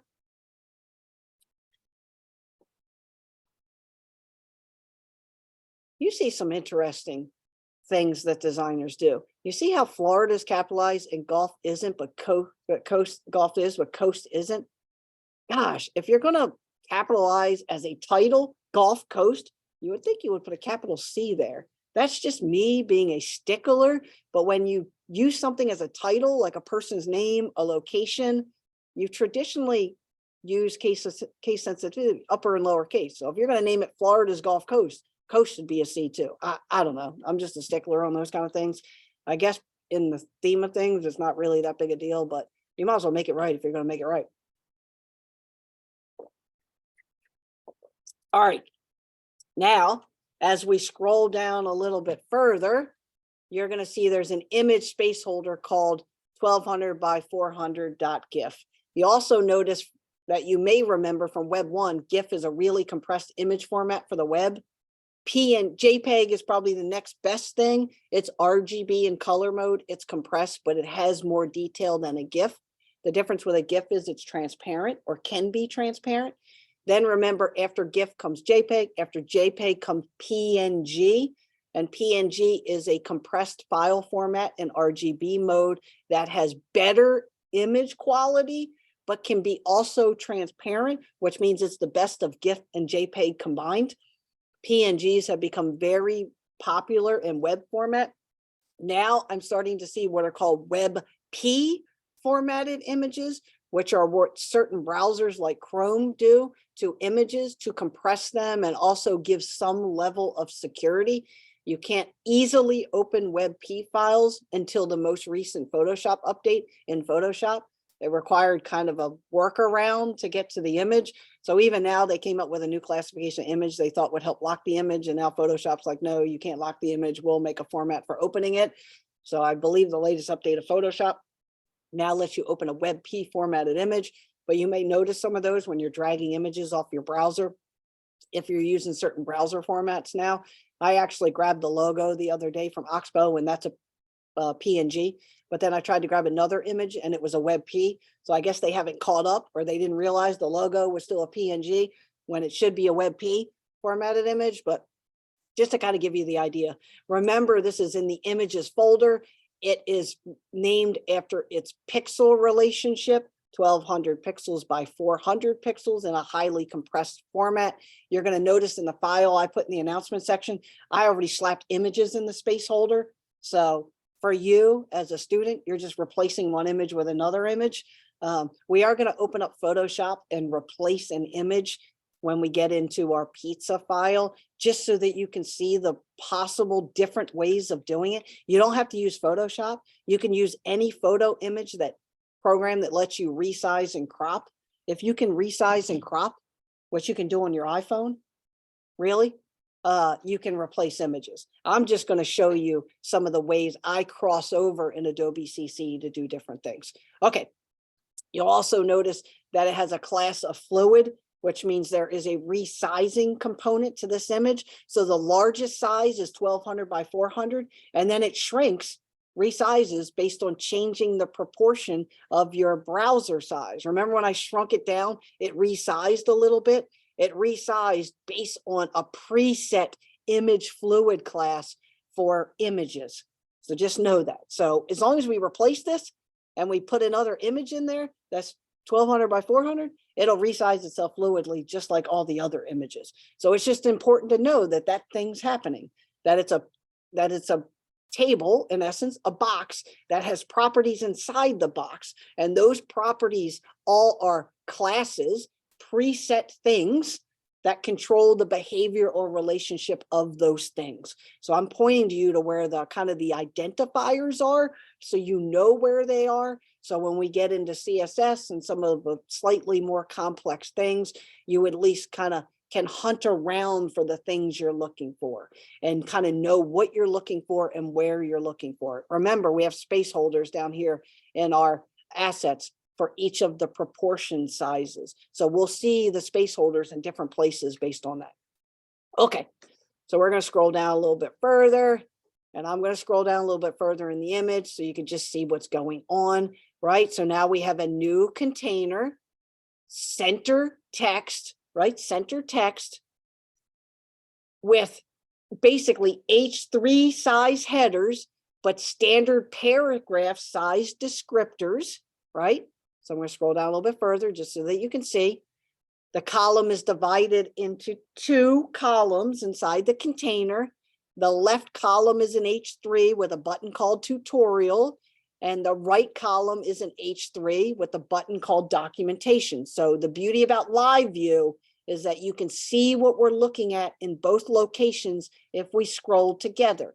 So not big trick stuff happening here. You just got to kind of know what you're looking for. This is a container split into 2 columns, and those 2 columns have their own button association. So we're just showing you what's happening on this page. So for the sake of the process, we're going to change this text too. We're going to change all the text on this home page from an HTML standpoint. So when we go to the pizza file, you can see what it looks like as it relates to the CSS. So we'll be able to see a better jump from one to the other based on what we're seeing here. Now you'll also notice that neither button has a link.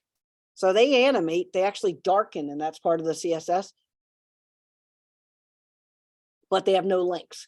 The thing that traditionally happens with templates, whether you're using a cloud-based template or an in-house template, which means you're using an HTML editor that has templates built in, they traditionally don't link to anything. So all the links on all the templates traditionally have an anchor symbol or a number sign. All that means is this is a space holder for you to add to it. If you do nothing with it, it's a button that does nothing in essence. So just know that. So we're going to change this stuff. So let's see, what are some of our options here? What do we have? What do we have? What do we have on the home page? Private events and shake off your sea legs. Isn't that funny? We have let's say reservations and private events. That seems to be 2 good things that you would want someone to kind of come to your homepage and click on it. So one is going to be for reservations, and one is going to be for private events. All right, so let's do the left button, right? The left button here. And let's change that to reserve. All caps. Remember, we're doing buttons. We're in line 65 of code. Gosh, this harks me back to my old web days where I had a code guy that sat across the room from me. And whenever there was an issue, I would yell like, line 65 of code. And he would go over and he would edit the scripting file to work with my HTML file. And then we would be able to work on the same file at the same time, in essence. So I would yell to him whatever command I needed in my line of code, and he would see the line of code and know what CSS classes to edit based on what I was doing. So I would be like, line 65 of code, my reserve button, I want it to be 10 pixels wider. And he would go into the scripting file, take a look at the button from 65 of code and edit the proportions of the button based on what I was doing. So I was always yelling lines of code. And God bless him, he was looking at 1,000 lines of code a day, easily, depending on the project we were working on. Okay, so we have reserve. And I'm going to change the anchor point to reservation or reserve.html. And understand that reserve.html might just be an open table plugin. So remember from Web 1 where we did some very basic HTML plugins, like we pasted a YouTube video into our web page and it had an iframe. Well, OpenTable has code, in essence, iframes, where you can set up your restaurant menu on their app. And if you paste the iframe into your website, they basically can order food from your website that actually is a picture window that's in the web, in the app for OpenTable, ordering the food. So it looks like you're ordering it on the web page, but you're actually ordering it through OpenTable, and it's just pointing you through the web. So we can make a reserve.html, but the reserve.html might just be an OpenTable widget, an iframe, like a YouTube video that has our menu in it. Keeping also in mind that OpenTable or some of the ones that deliver, like Uber Eats, the prices are different than if you go in the restaurant. Like if you order something and have Uber Eats deliver it, they charge you per item for the driver to pick it up. That's how the math works. So it's worth someone driving and picking up the food and bringing it to you. So like if you like cheese fries at the Outback, I don't know why I said that, but my wife does, and it's $9.99 in the restaurant. I don't know if you noticed it, but if you use Uber Eats to deliver it, it's like $13.99. They tack on a few dollars per item in order for the restaurant to pay the driver. They basically pay Uber Eats, which pays the driver to drop your food off. Okay. All right. So the next one is our button, and it's what did I say? Document. I didn't say doc. Oh, we haven't done the second one yet. It still says documentation. So we have reserve, and what was the other one we were going to do here? Let me try it. Oh yeah, private events, right? So I wouldn't need to do events, because reserve and events are two different things. Reserve is for reservations. Events is for, hey, I need a big group. So we'll do events, and we'll change this to events.html. And you'll notice I took the cap blocks off for events.html. Will it work if I make it events.html all uppercase, but the actual file isn't events.html all uppercase? Yes, it will. But just from a cleanliness of code, I use case sensitivity in everything I do just to make sure that we're okay with what's going on here. All right, so we're going to need to change our code now. So the one on the top here, we need to change this to, remember it's case sensitive, reservations ...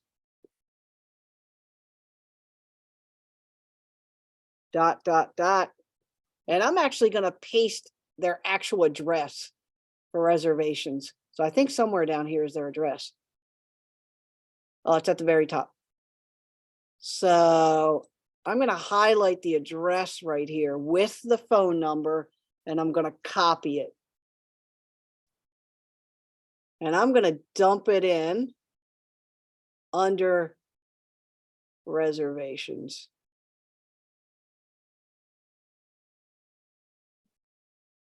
And I'm actually going to remove the ... and just make it reservations. And that way they have the phone number, they have the address, keeping in mind that if you open this up on an iPhone, that phone number will be a phone number. You click on it and it launches it.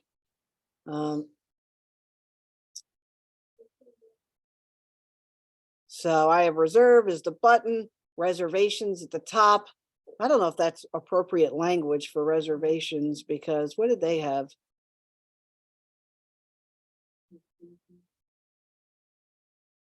They have reservations, and then they just had the phone number, and the button said reservations too.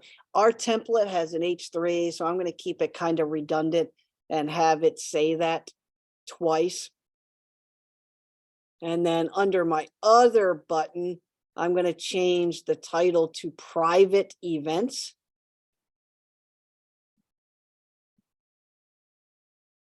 So private events, line 68 of code. And then I'm going to actually click on the private events button and see if there's any code I can swipe from it. Let's see if it says anything. Oh, it does have a little descriptor here. Now the descriptor is very long with space for 20 to 120, blah, blah, blah. I'm going to take just this first line of text. I clicked on the private events button to get into the private events page. And I'm just going to copy that little line of text here. And I'm going to paste it right here.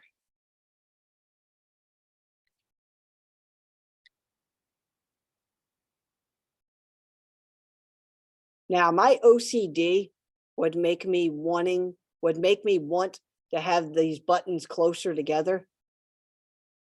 So I would probably remove the second sentence so that they look a little closer together. That drives me crazy to have them not line up. So I think I would do that just to make it a little cleaner. Keeping in mind that when you shrink this thing down, they tuck under each other and you wouldn't even notice that one button doesn't have the same amount of words as the other button. When it's expanded as a huge window, you could tell the difference. So that drives me crazy. So we're in, around 68, 69, 70 lines of code for private events.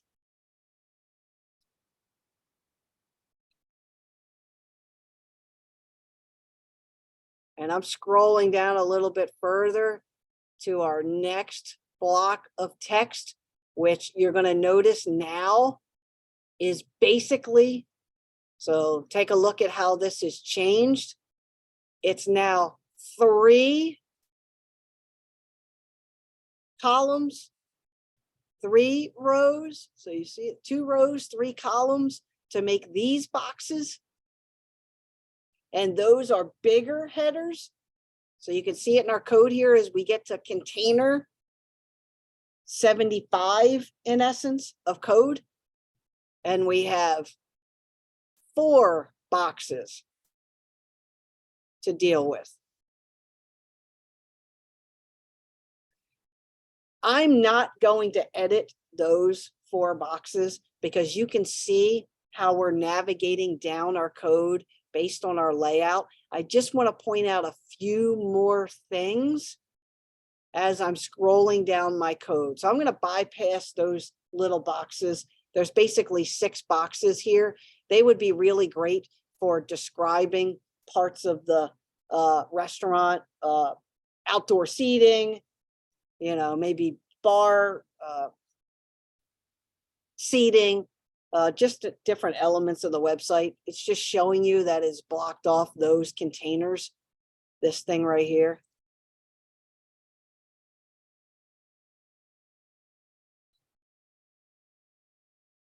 Right, so these big containers right here.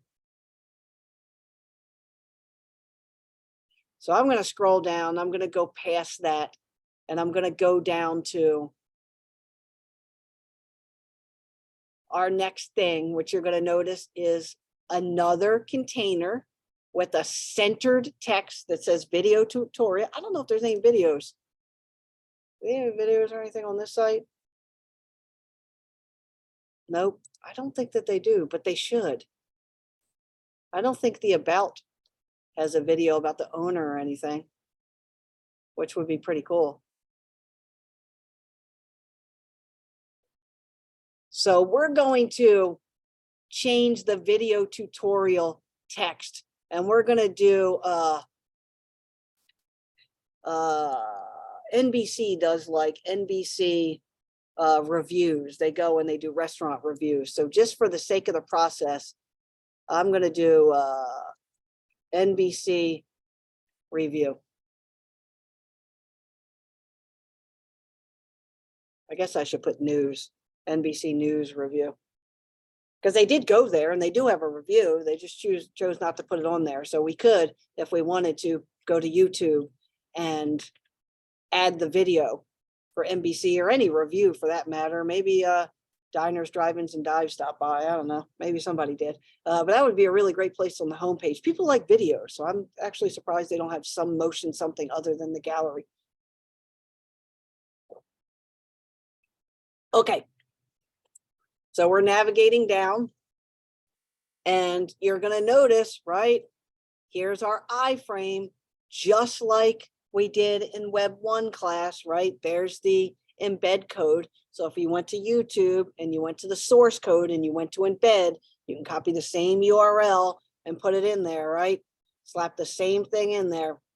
So let's just scroll down and see what else we have in this template. I'm not going to do too much more because we kind of are getting the idea here from the basic template that we're using. Now, as we go a little further, you're going to notice that this thing is set up with feature items. Boy, this would be great for the crab dip, the seafood tower, whatever items of food, maybe a really fancy drink they make where you could actually do the picture of it, the name of it under feature. You see it, it's an H5, right? We just changed the name. So if they had great crab dip, and I just made that up because I don't know if they have great crab dip, and the image is 600 by 300. And we know in the images folder, there's a space holder for 600 by 300.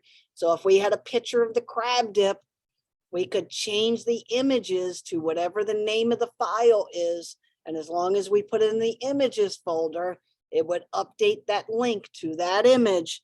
So we'll see it in my file I already created. They're just space holders right now, but so let's keep going a little bit further. And again, we have a table container. So you can see this, and it's all responsive. It's all center aligned. It all has descriptors. Any one of these we could delete or get rid of if we highlighted the entire div container, div. So remember, if we were to delete something, we have to get rid of where it opened and where it closed, which is all the way down here, right? So we could get rid of things if we wanted to. Look at all these containers that are all within our one container, right? So we got a lot of things going on here. All right, so let's scroll down. I want to get down to the bottom, which is where contact us and everything is. And so all I did was click on it to jump down to code line 228. You could scroll down to 228 if you wanted to, but you're going to notice how this is set up. The contact us is H2. There's the descriptor. The name of the company is a bold, or what we call strong HTML. So some of this should look a little bit recognizable. Remember, the BR is called a line break, and the P is called a paragraph break. There is a difference between the two. A P or paragraph break is equal to, in essence, 2 line breaks, 2 BRs. It's just like a double dent in the text line. And so you'll see as we scroll down a little bit, the phone number space holder. Now, what I wanted to show you is even this template has space holders for social media. Now, you'll notice the class is called rounded circle. So if you put a 32 pixel by 32 pixel image of the Facebook logo, it will make it a circle. So just know that the class just means that it already scripted itself to be a circle, which is nice. That means you don't have to have a circle of the logo, but in most cases, the social medias are already circles of logos. The only difference is if it has a white background, it's not a big deal. But if for some reason it had a different color background, this would cut it out so that it had a white background. So, okay. So we could replace them with 32 by 32 inch Facebook, Instagram, LinkedIn, whatever. This is just a space holder. The reason I point that out is because on my file, the logo is in a circle container. And so you can put a square thing all you want in there. It's going to cut it into a circle. So just kind of know that that class does exist out there, and it's just a way to make something circle and transparent. All right, so we're going to scroll a little bit further. Down below the headings, a little bit more information. And the last thing is the footer. Remember, header classification, footer classification, and body classification. Those are the top piece of bread, the bottom piece of bread, and the PB&J. Remember that from Web 1. Top piece of bread, bottom piece of bread, the PB&J, right? And so the footer is the PB and J. That is a container. That is a row. It is center aligned, and it does have the copyright. And so you can see all that. So it would be copyright Oxbow, Fort Myers, all rights reserved. I like to use the solid straight vertical lines to separate things in my descriptors in my footer.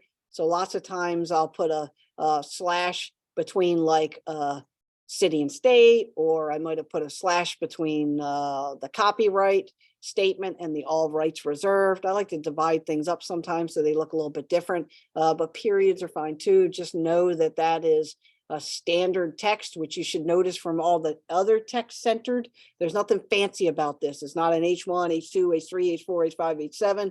There's no bold or strong classification. It isn't italicized, anything. It's just straight script. You should also know and understand that the more is HTML or text or style sheets, the more searchable. The more images, the less searchable. And so that's why you'll see in responsive web design, the nav bar, the buttons, all of the text, even in the logo in a lot of cases is all written in code because it's generated immediately and it's very searchable. When you start using images in replace of, so let's say an image of the button, the image of the button, even though it has an identifier to it, a descriptor, does not search as well as a CSS coded button that says events, reservations. That is much more easily searchable than an image of the button. And I know it because I spent the first 5 years of my life creating fancy buttons for everything on the web. And now everything is code and there's no more fancy buttons and everything is driven by script. I mean, it's just the nature of the beast. So text of buttons is way better than images of buttons. So just keep that in mind. So this is a really kind of finely constructed, very code oriented responsive site of Bootstrap. So let's make sure you Command S or save it so that everything we've done so far from this file is saved in our folder. You can also do file save, but it's just as easy to do Command S. And we have everything saved. Now, I'm just going to click on this little Bootstrap button because I just want to show you, just like Web 1, that we can actually view the code that is driving this page. Now, you'll also notice that it is read only right now. I clicked on the make, basically, you can edit the file by clicking on that. So now we have access to everything that Bootstrap has to offer. Now, the pizza file, that's already been done for you, but I did that now so that this one is free and also has the ability to edit. So I'm going to save. And so before we go into the pizza one, I just want to scroll down and show you, I'm actually going to go to code only, the difference in the CSS in this file in responsive world compared to the CSS in the fixed wireframe design that I did in Web 1. Take a look at all the pre-color descriptors, all of the pixel breakpoint descriptors, right? That's how the browser changes size. Those are the breakpoints for the responsive website. Look at all the fonts that are preset in this template. Emojis, Helvetica New. These are all the preset fonts inside of our responsive web page. So I'm going to scroll down here because I want to just give a pre-edited preview of what the CSS looks like when you don't edit it, when you don't play around with it at all. This is what it looks like. The reason that it's readable only to start with is that a lot of designers just replace the parts, keep the code exactly the way it is, and use it as a launchable page, right? Not everyone is comfortable editing. So they give you the option of just leaving it the way it is and replacing all the parts inside of it. That wouldn't be any fun to just leave it the way it is. We want to play around with it a little bit. So we're going to play around with it a little bit. So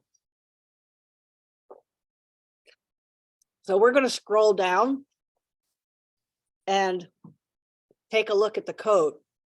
before we go into the pizza file, just so that we're on the same stripped down experience as when we go into the build up experience. Now we're gonna just play around with the beginning parts of our pizza file, because next week's lecture, we're gonna also edit multiple pages and kind of fill the process of what our Learning Module 1 and Learning Module 2 out of book project is. So just keep that in mind. We're going to start the edit because it's only the first page or two for Learning Module 1 out of book, but Learning Module 2 out of book is adding additional pages from our Learning Module 1 project. So we're going to use the one project and lace it over 2 weeks so that we get all the pages we need built. All right, so let's just scroll down just so that you can see what's going on here. So take a look at just what is going on, right? The HTML is a sans serif. It is 1.15 in line height, which is 11.5 pixels. This is a responsive measurement size. So just know that when it says 1 point, whatever that number is, move the decimal point over one spot, and that's in essence the pixel height. So it's actually 11.5, just taller than 11 for a line height. It has adjustable 100% based on browser size, browser format. Some people set the font to larger on their browser, so it's 100% whatever they set that larger size to. It just means it's dynamic. Now, we're going to keep scrolling down here, and you'll notice that it's got a lot of block data, and in essence had a lot of like little squares of information. You'll notice that the body is the general body characteristics for like our P text, in essence the basic paragraph text. So you're going to notice it's set to Helvetica Neue, doesn't have a margin, has a font weight of 400. It's like 4 times its weight size, a little bit thicker, has a line height of about 15 pixels or so, has a slightly dark color, has a text alignment, which means the container is left aligned, but the background is white, right? You also notice they only put 3 Fs, not FF. Once you clarify it as 3, it sets it to white. White's one of those colors that once you change the spectrum of R in the beginning of G, it automatically goes to basically 0,0 in the spectrum and makes it all the way white. The OCD in me would have put the rest of the FFs in there because that drives me crazy. You'll see the H1s, H2s, H3s. You're going to notice a lot of 0 pixel margins. That just means it's whether it's center aligned, most of ours are center aligned in the context of this template, that there's no margin at the top. This thing is butted right to the top of the container that this stuff is in, right? And it has a slight separation between 0 and like 5 pixels at the bottom. The reason there is a slight bottom is because the descenders and letters, you don't want those butt right up to the bottom of the container. You want a little breathing room so it feels like there's a picture window around the text. All right, so we're just going to scroll down, right? The paragraphs have a slight gap in them, which means 10 pixels instead of 5 pixels, just so that you can see the measurement difference. There is a bigger indent at the bottom of paragraphs, which is exactly right, because a paragraph would have a bigger leading, have a bigger space in between the lines so that it reads like a paragraph. All right, you'll notice abbreviations have underlines to them. The address class, 10 pixels at the bottom, normal font size, inherent, which means whatever the browser determines its font height, whatever that preset height is what the address is. That's all inherent means. It means we're not setting it differently. And so you're going to see a lot of classes here. So I'm just scrolling down. Block quotes, strong classifications, small font sizes, 80% the inherent size of the normal size of text. So if you choose something class small, it's slightly smaller, 80% that of the other, versus setting a pixel relationship. Instead of setting a pixel relationship, 12 to 14 point, all it's doing is saying make it 80% smaller. So that's a cleaner way to do it as you're kind of doing your classifications. And so, and you'll start to see hover classifications for things like our buttons, right? So like if there's text, like an href, it's going to be underlined and have a color variance based on, so if we made text a certain color, then when you hover over it, it will have a color variance to it. So I'm scrolling down and just giving some descriptors here. There's the href, which means just inherent color, which is black in essence. We're going to scroll down a little bit. There's our image tag, our scalable vector graphics, middle alignment, hidden overflow, no border style. There's our tables. They collapse as you change your responsive window size. So that just means they shrink or collapse as you change the proportion. And there's lots of classifications in this document. I mean, I'm on caption, label, button. Know that these classes are what we see over in our CSS designer. So all of these things exist over here in our CSS code. So these are just classifications. So I'm going to scroll down a little bit further. And I'm on line 300, right? And look at all of the different inputs, field settings, your legend that's in a block that's 100% width, has a margin of 5 pixels at the bottom, has a 15-point font size. It's aligned inherently, which means that if it's set to center, it goes to center. The color's inherent, which means text is black. It has normal white space, which means space around the lines. I mean, all of this stuff are preset in our CSS. Now, I'm just going to scroll a little bit further. It's got hidden display, none. There's our H1, H2, H3, H6, margins, our font weights, our line height. So it's setting all of our kerning and leading for us. There's the preset font size. H1's 25 pixels, H2 is 20 pixels. You get the idea, 17.5, 15 for 4, 12.5, 10. And then anything that we classify as a lead has a 12.5 with a slightly thicker bold, our display text. So you're getting the idea here. I mean, we got a lot going on with all of our things. If I scroll to the bottom, look at how much code there is, right? Oh my goodness. Table dark, table, in essence, the table head dark has that color, table background. Anything labeled table is in essence white, unless it's the table border, and that has a 1 pixel. That's this color. I mean, you can see, I mean, there's, when I was joking about the code guy I worked with when I first started web design, this, all he saw was the code side of everything we built. This is a simple template that has 10,000 lines of code. The guy had headphones on and just jammed out the entire day long. It's the only way he stayed sane, because he was looking at 100,000 lines of code a day. I mean, legitimately 100,000 lines of code a day. Okay, all right, so we have the basic template we started to tinker around with a little bit. So we're going to close the index file. I'm going to minimize Dreamweaver.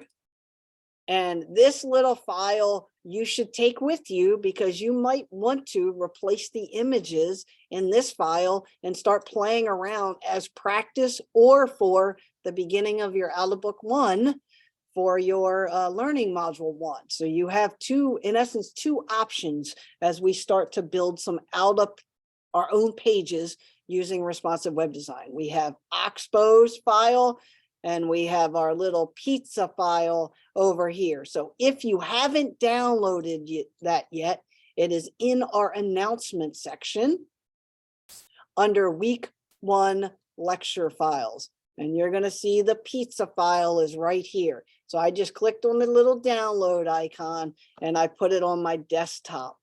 And so I'm just going to double click on that zip file.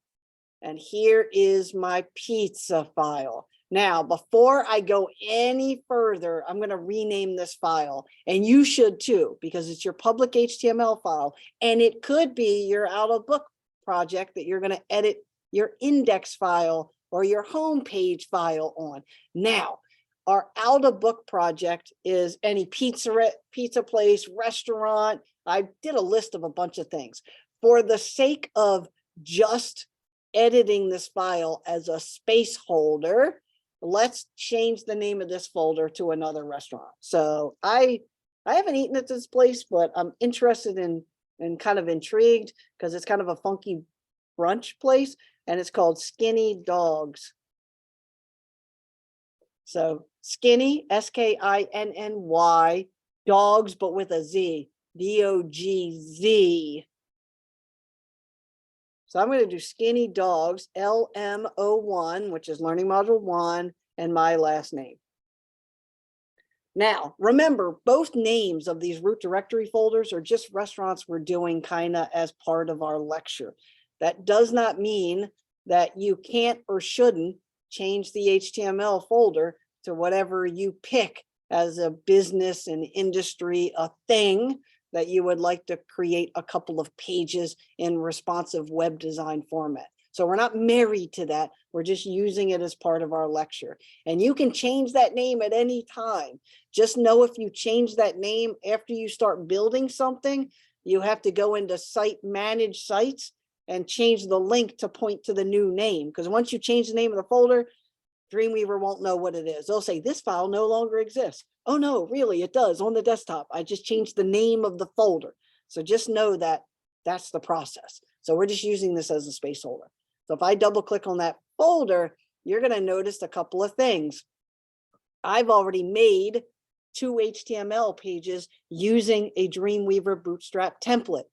I've also populated the images folder with a bunch of JPEGs and PNGs.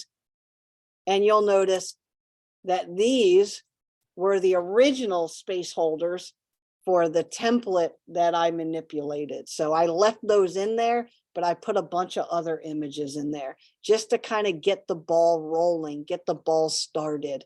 You'll notice mine are all JPEGs. I just dumped them in there just as space holders. They could be PNGs, they could be GIFs. Just know that if we replace those in the images folder, we need to replace the name in the code, right? Because they're all pointing to the same place. You can't really break this thing because we have the file right here. If we did something we didn't like, we could re-download the pizza zip file and just put the index file back in this folder, and it would make it back to the old index file. So if we went down the wrong road, like really went down the wrong road, we could replace the index file with the old index file and it would refresh itself back to what it was. So just know that as you play around, yeah, you can break it, but you could always undo and you could always replace the file and it'll be anew again. Okay. And so you'll also notice that I've got a Bootstrap file in here. I actually downloaded this file from a previous iteration of Bootstrap and edited it a little bit and created a CSS file called pizza. So I did a little bit more manipulation in this file to get us a little further along so that we can kind of learn by deconstructing. So kind of reconstruct to learn versus from scratch. And your book is like all about from scratch, but sometimes it gets a little bit tricky. So sometimes it's easier to deconstruct or reconstruct. So that's what we're going to do. Okay. And so we've got that. So now let's go into Dreamweaver and see if we can't connect Dreamweaver to our new folder, right? Because remember, we got nothing going on over here, right? If I go over to files, this is my Oxbow site, right? I don't have my new public HTML folder connected. So, right, I got to go to Site, New Site. And I'm going to name it Skinny Dog.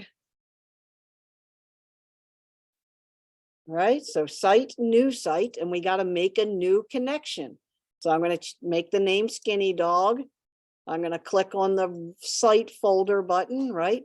Find the local site folder, and I'm going to click choose.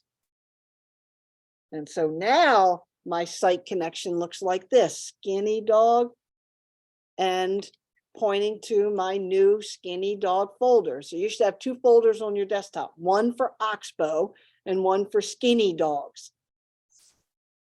Skinny Dogs is my new connection, right? And once I click save, voila, look over here.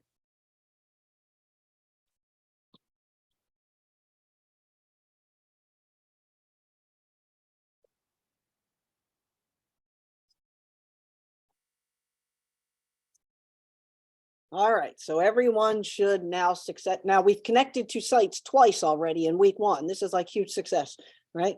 We've connected to first Oxbow. Remember, we created the folder first, then went to File, Create New, chose the template and saved the template into the root directory folder, which we had created prior to opening up or creating a new template. And now this one, we named the root directory or public HTML folder in a way that we remembered or understood based on our client. And we now did the opposite. The folder already exists and we did the site, new site, and connected to that folder, right? So we did it both ways now. We created a folder and did File New, Create New, and saved everything into it. Now everything already exists in the folder. So now we're just going to site, new site, and we're connecting to the new folder.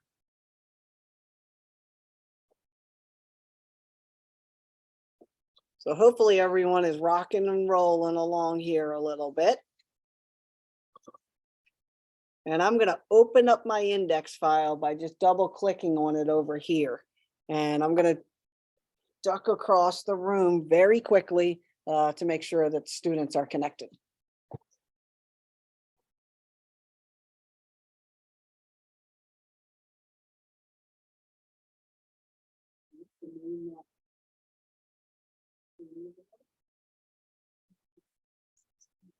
Yeah, I use it. Yeah, I put it here. And then click on the folder. Right, and I'll go to the desktop. And that's the folder. And that's the key. And now to say, so just make sure that you select the folder. Yeah, Skinny Dogs is kind of weird. It's like a brunchery in Fort Myers. I got to check that place out. All right, so I'm still in code view, so I'm going to go back to split view. And so now you're going to see my creation.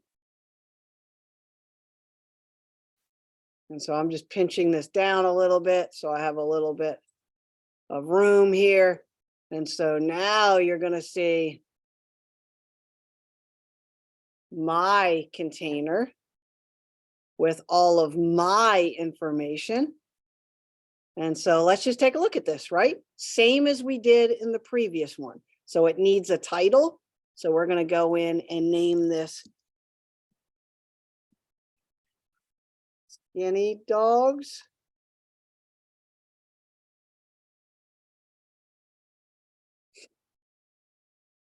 In the title, we're going to scroll down a little bit. You'll see CSS Pizza is my new CSS that I created that is driving the scripting for this file, right? So you'll see Bootstrap up here, the original one, and then I have some style sheets I set up in Pizza. And so let's scroll down. And so same thing. So this is the same stuff. I'm just showing you it in a populated image versus an unpopulated image. So here we are in line 15 of text. We have to change the name to Skinny Dogs. And I actually think Skinny Dogs. So let me see something here.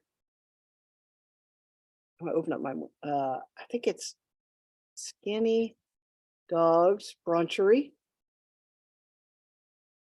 So Skinny Dogs Brunchery is technically the name. So I'm going to add, what an awkward word, brunchery. All right, so Skinny Dogs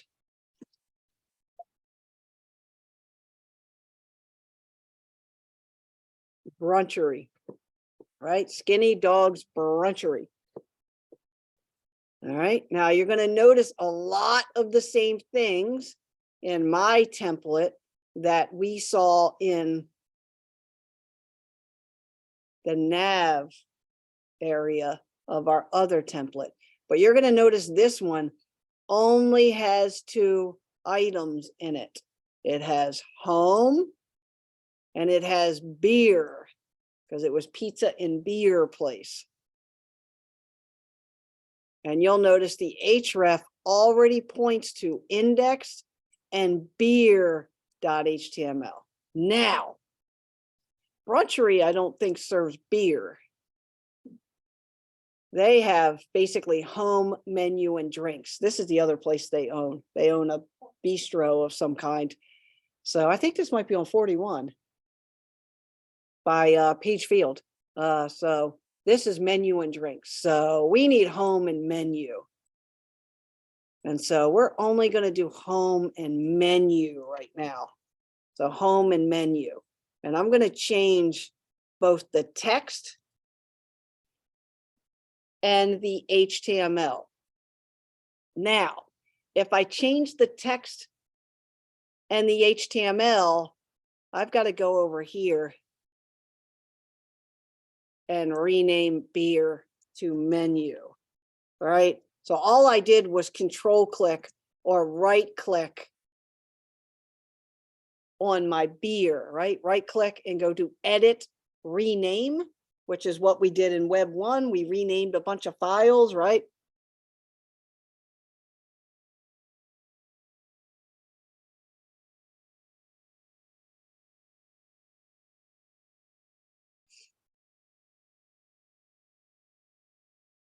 And so now I just have the 2 files I need. So these are the 2 files we're going to be playing around with tonight, and you'll continue to kind of play around with for homework.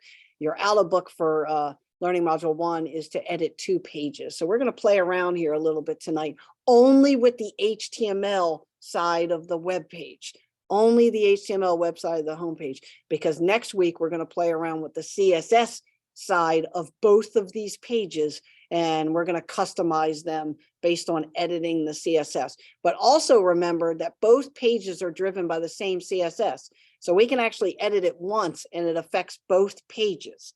So because we're not doing CSS editing tonight, doesn't mean that we can't just edit it next week and it affect all of our pages, because that's the beauty about styles, right? We build them in one place and they affect everything we're doing. So that's the reason why we're going to do strictly HTML tonight and for homework, so that next week when we edit the CSS, you can edit it for all of the pages you've built and any pages we add to it. So it's kind of the beauty of scripting, is that when you set up styles, you edit them in one place, they affect all your pages. So that'll make life a lot easier for us. So we're just going to stick with the 2 buttons we have for this page, because that's all we're doing to start our build. We will add more pages to it.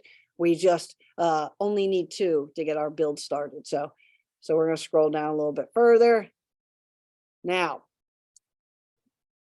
you'll notice that this site has an image carousel. And so I'm going to show you what it looks like by opening. So I'm going to save this by opening up our index file in our browser, right? So this is our gallery here, our image carousel. And you'll notice we have home and menu, so all is looking good. And here's our first slice caption, second slice caption, and third slice caption. Sometimes it's easiest to see it in the browser and then go back to the code, because the code will dictate, you know, where these things are. So we've got, in essence, 3 pizza slices and 3 captions. So now, if we go back to Dreamweaver, you're going to notice that slider 1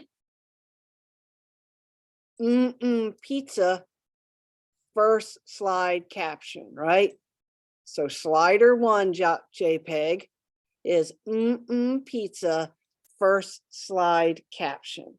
Now, just to double check that, if I go to my images folder, slider 1 is that, right? And we saw that in our animation. There's slider 2 and there's slider 3.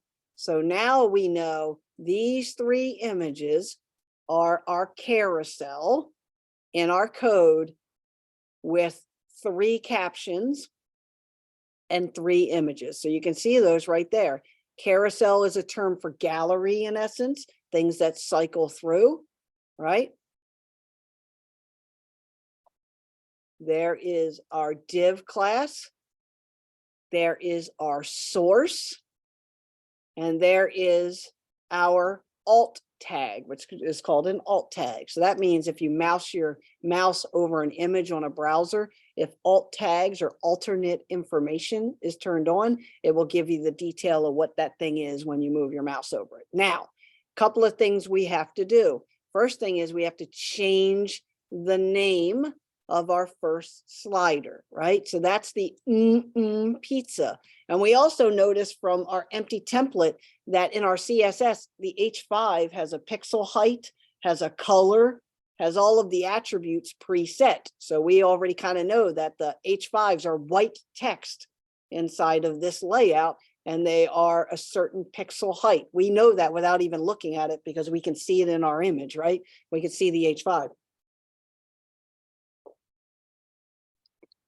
So for our conversion to our skinny dog brunchery, I don't know, do they have any pictures of food or anything on here? Nope, all they have are descriptions of it. Would you really want to go eat here if you can't see how good the tater tots look? I mean, seriously. So it's fair game, I guess, for us for what kind of images we would like. Oh, breakfast quesadilla. Now that sounds good. All right, for the sake of it, I'm going to highlight breakfast quesadilla. I'm going to minimize that. And I'm going to make my first thing a breakfast quesadilla. And under the first slide caption, I'm going to take the description. So I'm going to copy that, Command C. And I'm going to go here and do Command V.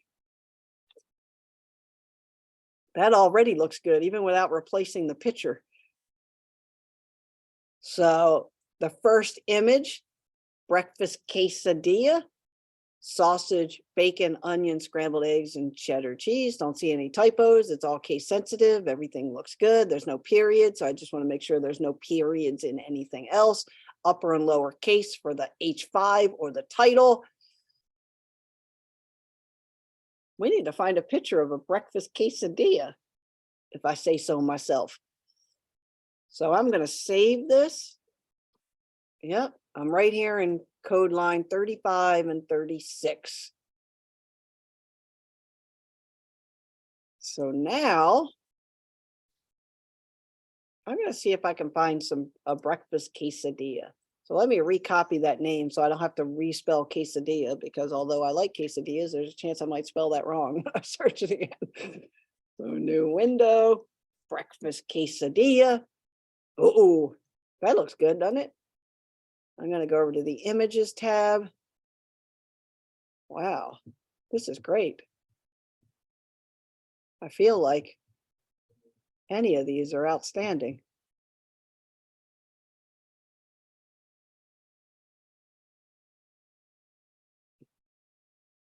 There are so many good breakfast quesadillas.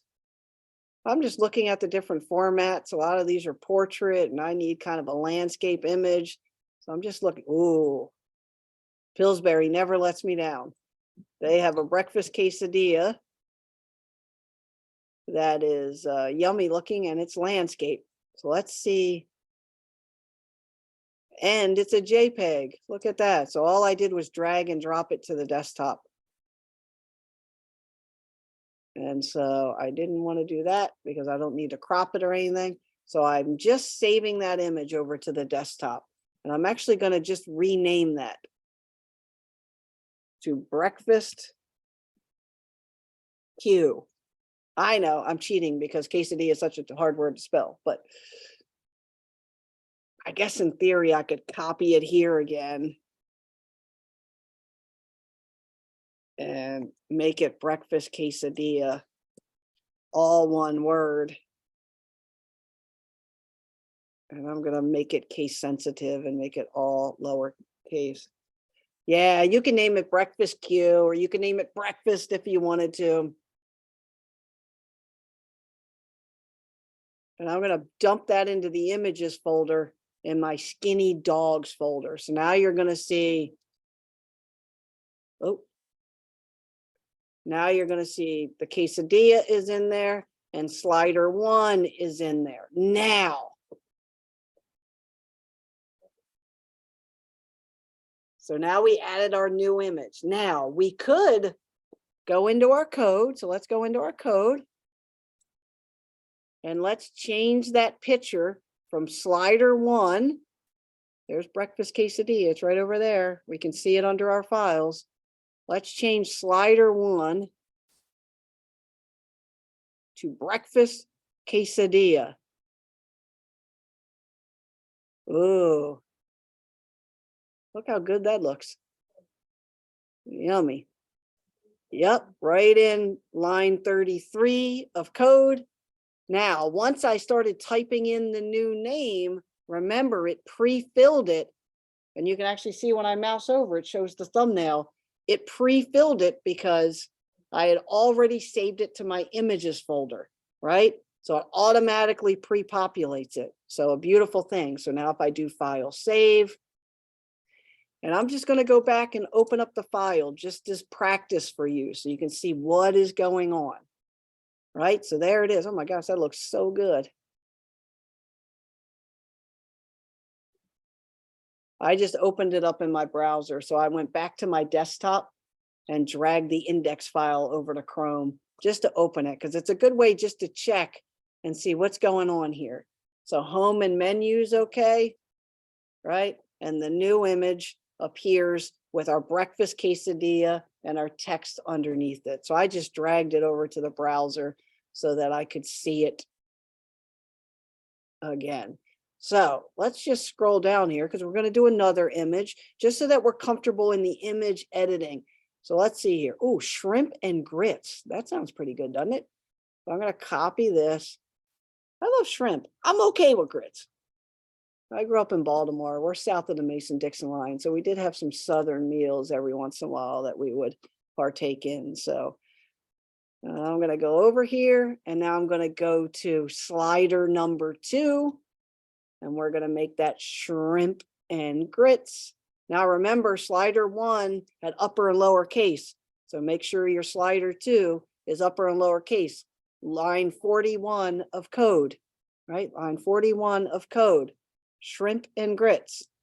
And then I'm going to take the shrimp and grits descriptor and I'm going to copy that and put it in line 42, which is the descriptor for shrimp and grits. Yep, so H5 under line 41, shrimp and grits. Line 42, the paragraph break or the paragraph is the descriptor, upper and lower case. Now, remember, I didn't put a period at the end of slider 1, so there's no period in the descriptor at the end of slider 2. Upper and lower case for the title of slider 1, upper and lower case for the title of slider 2.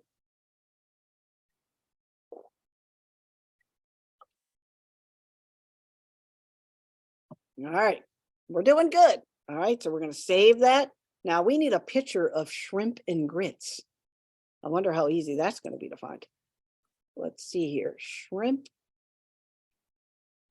and grits. Oh man, sign me up. Looking pretty good. All right, so let's see what we got here. We got that one. I'm looking for something landscape format, something kind of like that. Oh my gosh, this picture's huge. I wonder if it's going to let us do that. So let's click on there. Oh, it's an image. Ay. Bummer. And if I drag this, we'll see. How big is that? Nope, it's a thumbnail. Can't do that. All right, so I got to keep looking. I need a landscape picture that looks delicious. Let's see what we got here. Ooh, this one's nice. Let's see if it'll let me have it. Oh, the problem is it's portrait. I need landscape. I'm doing this because I want you to see that if you're looking for images that fit a particular style, you don't necessarily need Photoshop. You just want to make sure it's the same format. I could crop any of these into landscape mode and they would work just fine. But for the sake of the process, I'm trying to show you guys that you don't necessarily have to do that in order to get a nice image like this. Oh, WebP, see how they did that? They have this image reformatted. I'm going to close this and I'm going to show you something here. Let's see if it'll let me save the image. See if it gives me anything else. Nope. They are very smart, but you know what? I can do Command Shift and the number 4 and I can screen capture this. So for the sake of time, I'm going to make a picture of this. Haha, where there's a will, there's a way. So there's my little screenshot down there. Command Shift and the number 4 will allow you to screenshot things on a Mac. Control Shift number 4, I believe, is the PC version of Command Shift. And so Command Shift will allow you, in essence, to do a screenshot, like hitting the upper button volume with the power button on a phone will screenshot something. So once you do that, you can draw a box over top of whatever it is you want to screenshot. So once you do Command Shift the number 4, your cursor becomes a little bullseye in essence, and you can draw a box over anything on the web and make a screenshot of it. So I just captured a quick screenshot of it. Now, if I was really going through this, I might even go to Pexels and see if they have a shrimp and grits. Oh, yummy. Wow, there's some really interesting versions of shrimp and grits. I wonder how many of those are actually shrimp and grits. Like, is that technically shrimp and grits? I might go out and search for a better picture if I was like really building this thing, but for the sake of time, I'm just showing you different ways to format. I could also, if I needed to, go into Photoshop and put this picture over top of the other picture and make it slider number 2 by just copying that picture and pasting it into the picture of slider 1 and making it on top of it. There's lots of ways to do it, but I want to show you how to do it without Photoshop. So you're just saving images and making sure they're the right format and decent pixel density, and then you can do the same thing. And so I'm now going to change the name of this to shrimp.png. When you screenshot, it's a PNG. And I'm going to put it in my images folder, shrimp.png, and then I'm going to go back into my code and change my slider 2 to shrimp.png.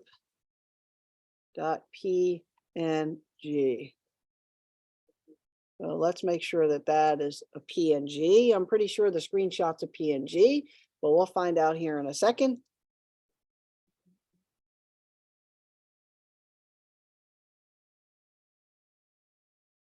Oh, there it is. Looks good, but it's not as big as my carousel. So you'll notice there's a little gray on the side of here. The reason there's gray on the side of here is because these pictures aren't as big as the container. Remember, they were 1200 and these images aren't as big as 1200. So if I really wanted to make sure this thing works, I would have used the placeholder, which is this thing right here.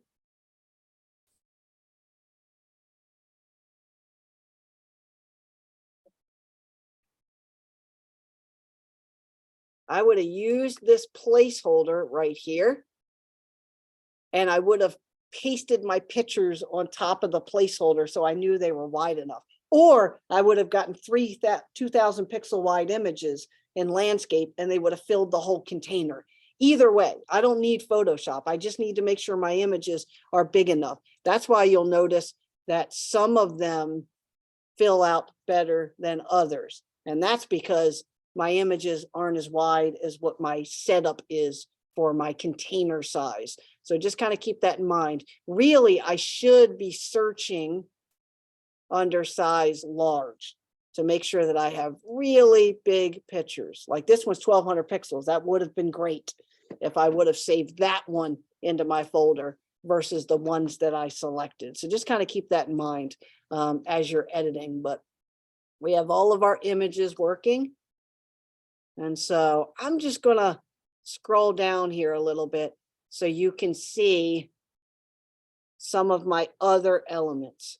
So my pizza logo down here, my slices and mugs get sauced is here. So there's my slices and mugs get sauced, which is right there in my code. And I'm gonna scroll up just a little bit more.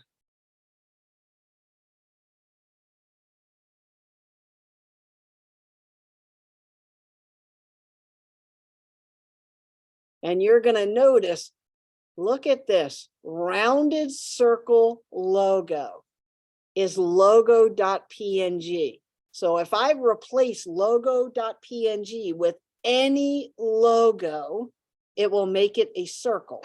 As long as the image is, decent size, right? So you'll see width of 200, height of 204. So it's slightly off circle based on this logo. We could replace that with anything and it will make it a circle. So if skinny dog,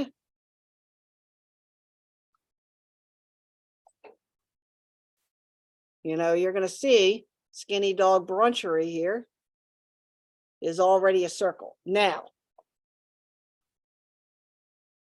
in this case, right, because I'm working with something that already exists, I would cut the name out of the bottom of that thing because skinny logo.jpg, if I dump it in here and I go over to my code and I change this to skinny logo.jpg, you'll notice the name at the bottom messes it up because it squishes it. If I didn't have the name at the bottom of there, this circle would fill perfectly with the dog circle. So in some cases, cropping, even if you just have a basic photo app where you can crop something out, cropping it so it's better formatted for the code, which is a circle, rounded circle logo, then a little bit better off. I would open this up in Photoshop and cropped out that name and it would fit perfectly in here. And I wouldn't have this weird scrunching happening, which is happening. But we're going to scroll down a little bit further. There's the mugs. There's the get sauced. Scroll down a little bit further. And here is our story, right? And you'll notice I use the same image space holder that I used in the gallery, the carousel at the top. Ideally, our story, I don't know if they have an about us or anything, or any pictures of the owners or anything like that. Nope. I think the home is just text. Look how bad this is. I'm telling you, people, we could do this and pitch it to them. They're powered by GoDaddy. They use the template. We could probably get some free food out of it if we just fixed their website for them. It's terrible. I mean, my goodness, this is terrible. I mean, yeah, in theory, it's searchable, but look at this. And then they did a photo of their drinks. I mean, they could do it. They need some help. So let's minimize this for a second. What's the deal with this little thing we got going on here? I guess in theory, I'm just going to do this really quickly so that I'm just going to screenshot this real quick again.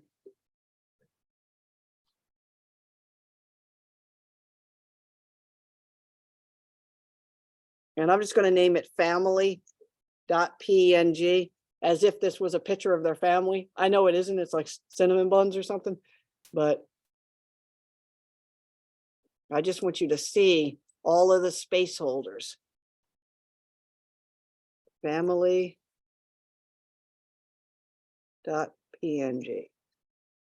And there it is. Right, and there's our story. And you'll notice this one isn't as big as the other one, so it squishes it over a little bit because I just screenshotted it.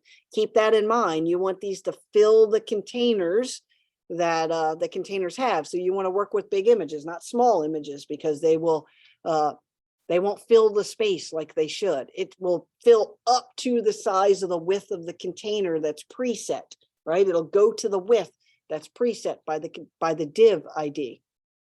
Scroll down a little bit.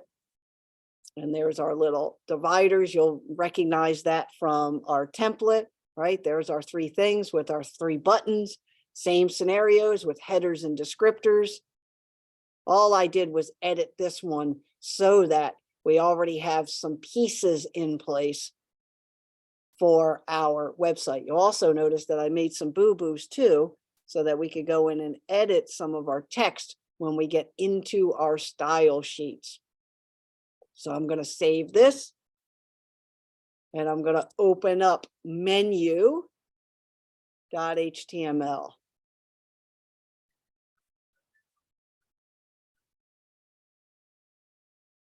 And you'll notice that the menu.html is a copy of the index.html. So you can see it. So I started to replace the beer pictures with beer when it was the beer page, but when it's the menu page, it would need to be whatever the menu things is. Maybe choose a product or service or something. So let me just show you the difference. If I open up the index page, right, and I click on menu, I now have the second page. If I go back to the home page, you'll notice the quesadillas are there. So I've got the framework for our 2 pages set up in order to populate the beginning of our responsive website design. And remember, it works, right? It works.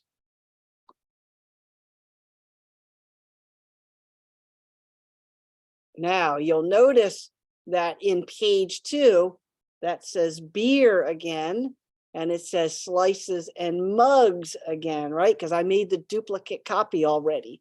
If you wanted to delete the menu.html and do a duplicate of your index.html, once you have this set up, then you would have all that stuff replaced with the updated navigation or updated menu. Because remember, that's unique to the page.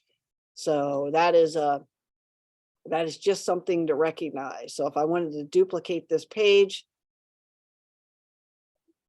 and make it, I'm going to name it like, not menu, but let's do like about, whatever, about, right? So now about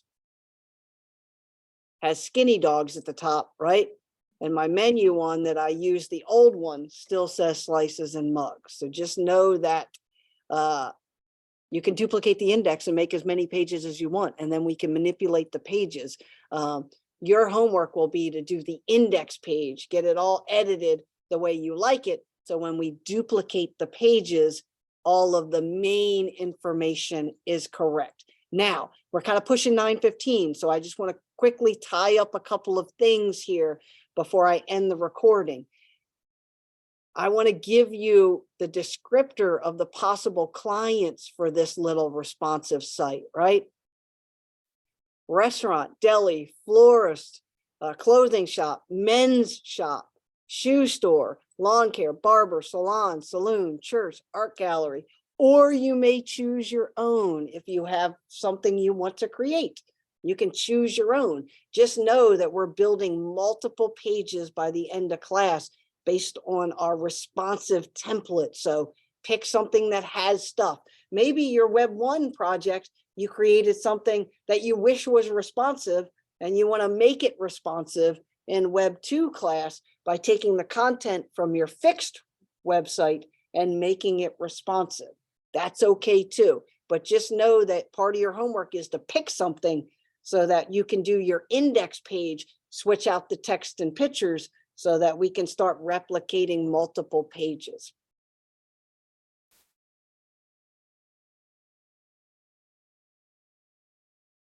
If you want to shoot me an email saying, hey, I'm thinking about this particular thing, you may absolutely do that. So I can make sure that you have stuff to make up your couple of pages of website design.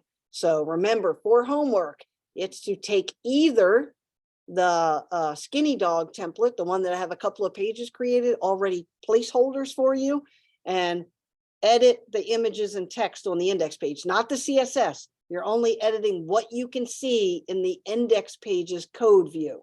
Only the stuff in the code view. Only this stuff down here. So if I click code view, just the HTML code, source code, which isn't a lot, not this code or this code or this code or this code. We're only gathering pictures and text and editing the index page, not the code. We're going to mess around the code in CSS Designer next week. So just the HTML code, just the index.html code. Pick a client that you want to build a few pages, because once you have it, we're going to build multiple pages, and edit just the home page to match the images and text of the client you pick. You can use the Web 1 client and make it responsive if you want, if you still have the project, or you could pick any client that you would like to. I would recommend the client should at least have a Facebook page, if not a website, because you have to have enough words and text and images and stuff, and a logo, hopefully, to be able to populate the page. If you run into any hurdles editing just the index page, remember, I'm a Zoom chat, an email, a chat away to tie up any loose ends. Make sure that you save that file together. If you're working on it at home, save it in a place, that public HTML file, so that you know where it is, where we can edit it over and over again. But I'm going to stop the recording right now, but I'm going to leave the chat window open just in case there are any questions as we start to jump into class. Remember that we're going to use our out of book to replace our 9 and 10 chapters. So you just need to read it to make sure that you understand the terminology and everything. But I'm going to let you replace our responsive website with those 2 chapters, because everything in those 2 chapters we're going to do in our little out of book project. But just make sure you read it. I didn't put a quiz in there, but who's to say I might not pop up a little multiple choice here in the next week or so. So you have the basic terminology outlined. Take some notes. So as we use the terminology in class, you're comfortable with the terminology. So everyone have a good week. This went a little bit longer, about 25 minutes longer than I wanted it to, but continue to play around if you want. Watch the recording back later if you want to take a break and then come back later. I'm okay with that. And here we go. We're going to design in responsive web format. So everyone have a great week. Hey, enjoy your 3-day weekend, because Monday the campus is closed for Martin Luther King's birthday, federal holiday. And so, hey, I have a class on Monday, so I get a little extra breather, because that class, I recorded videos online for them. So everybody have a great week. Okay.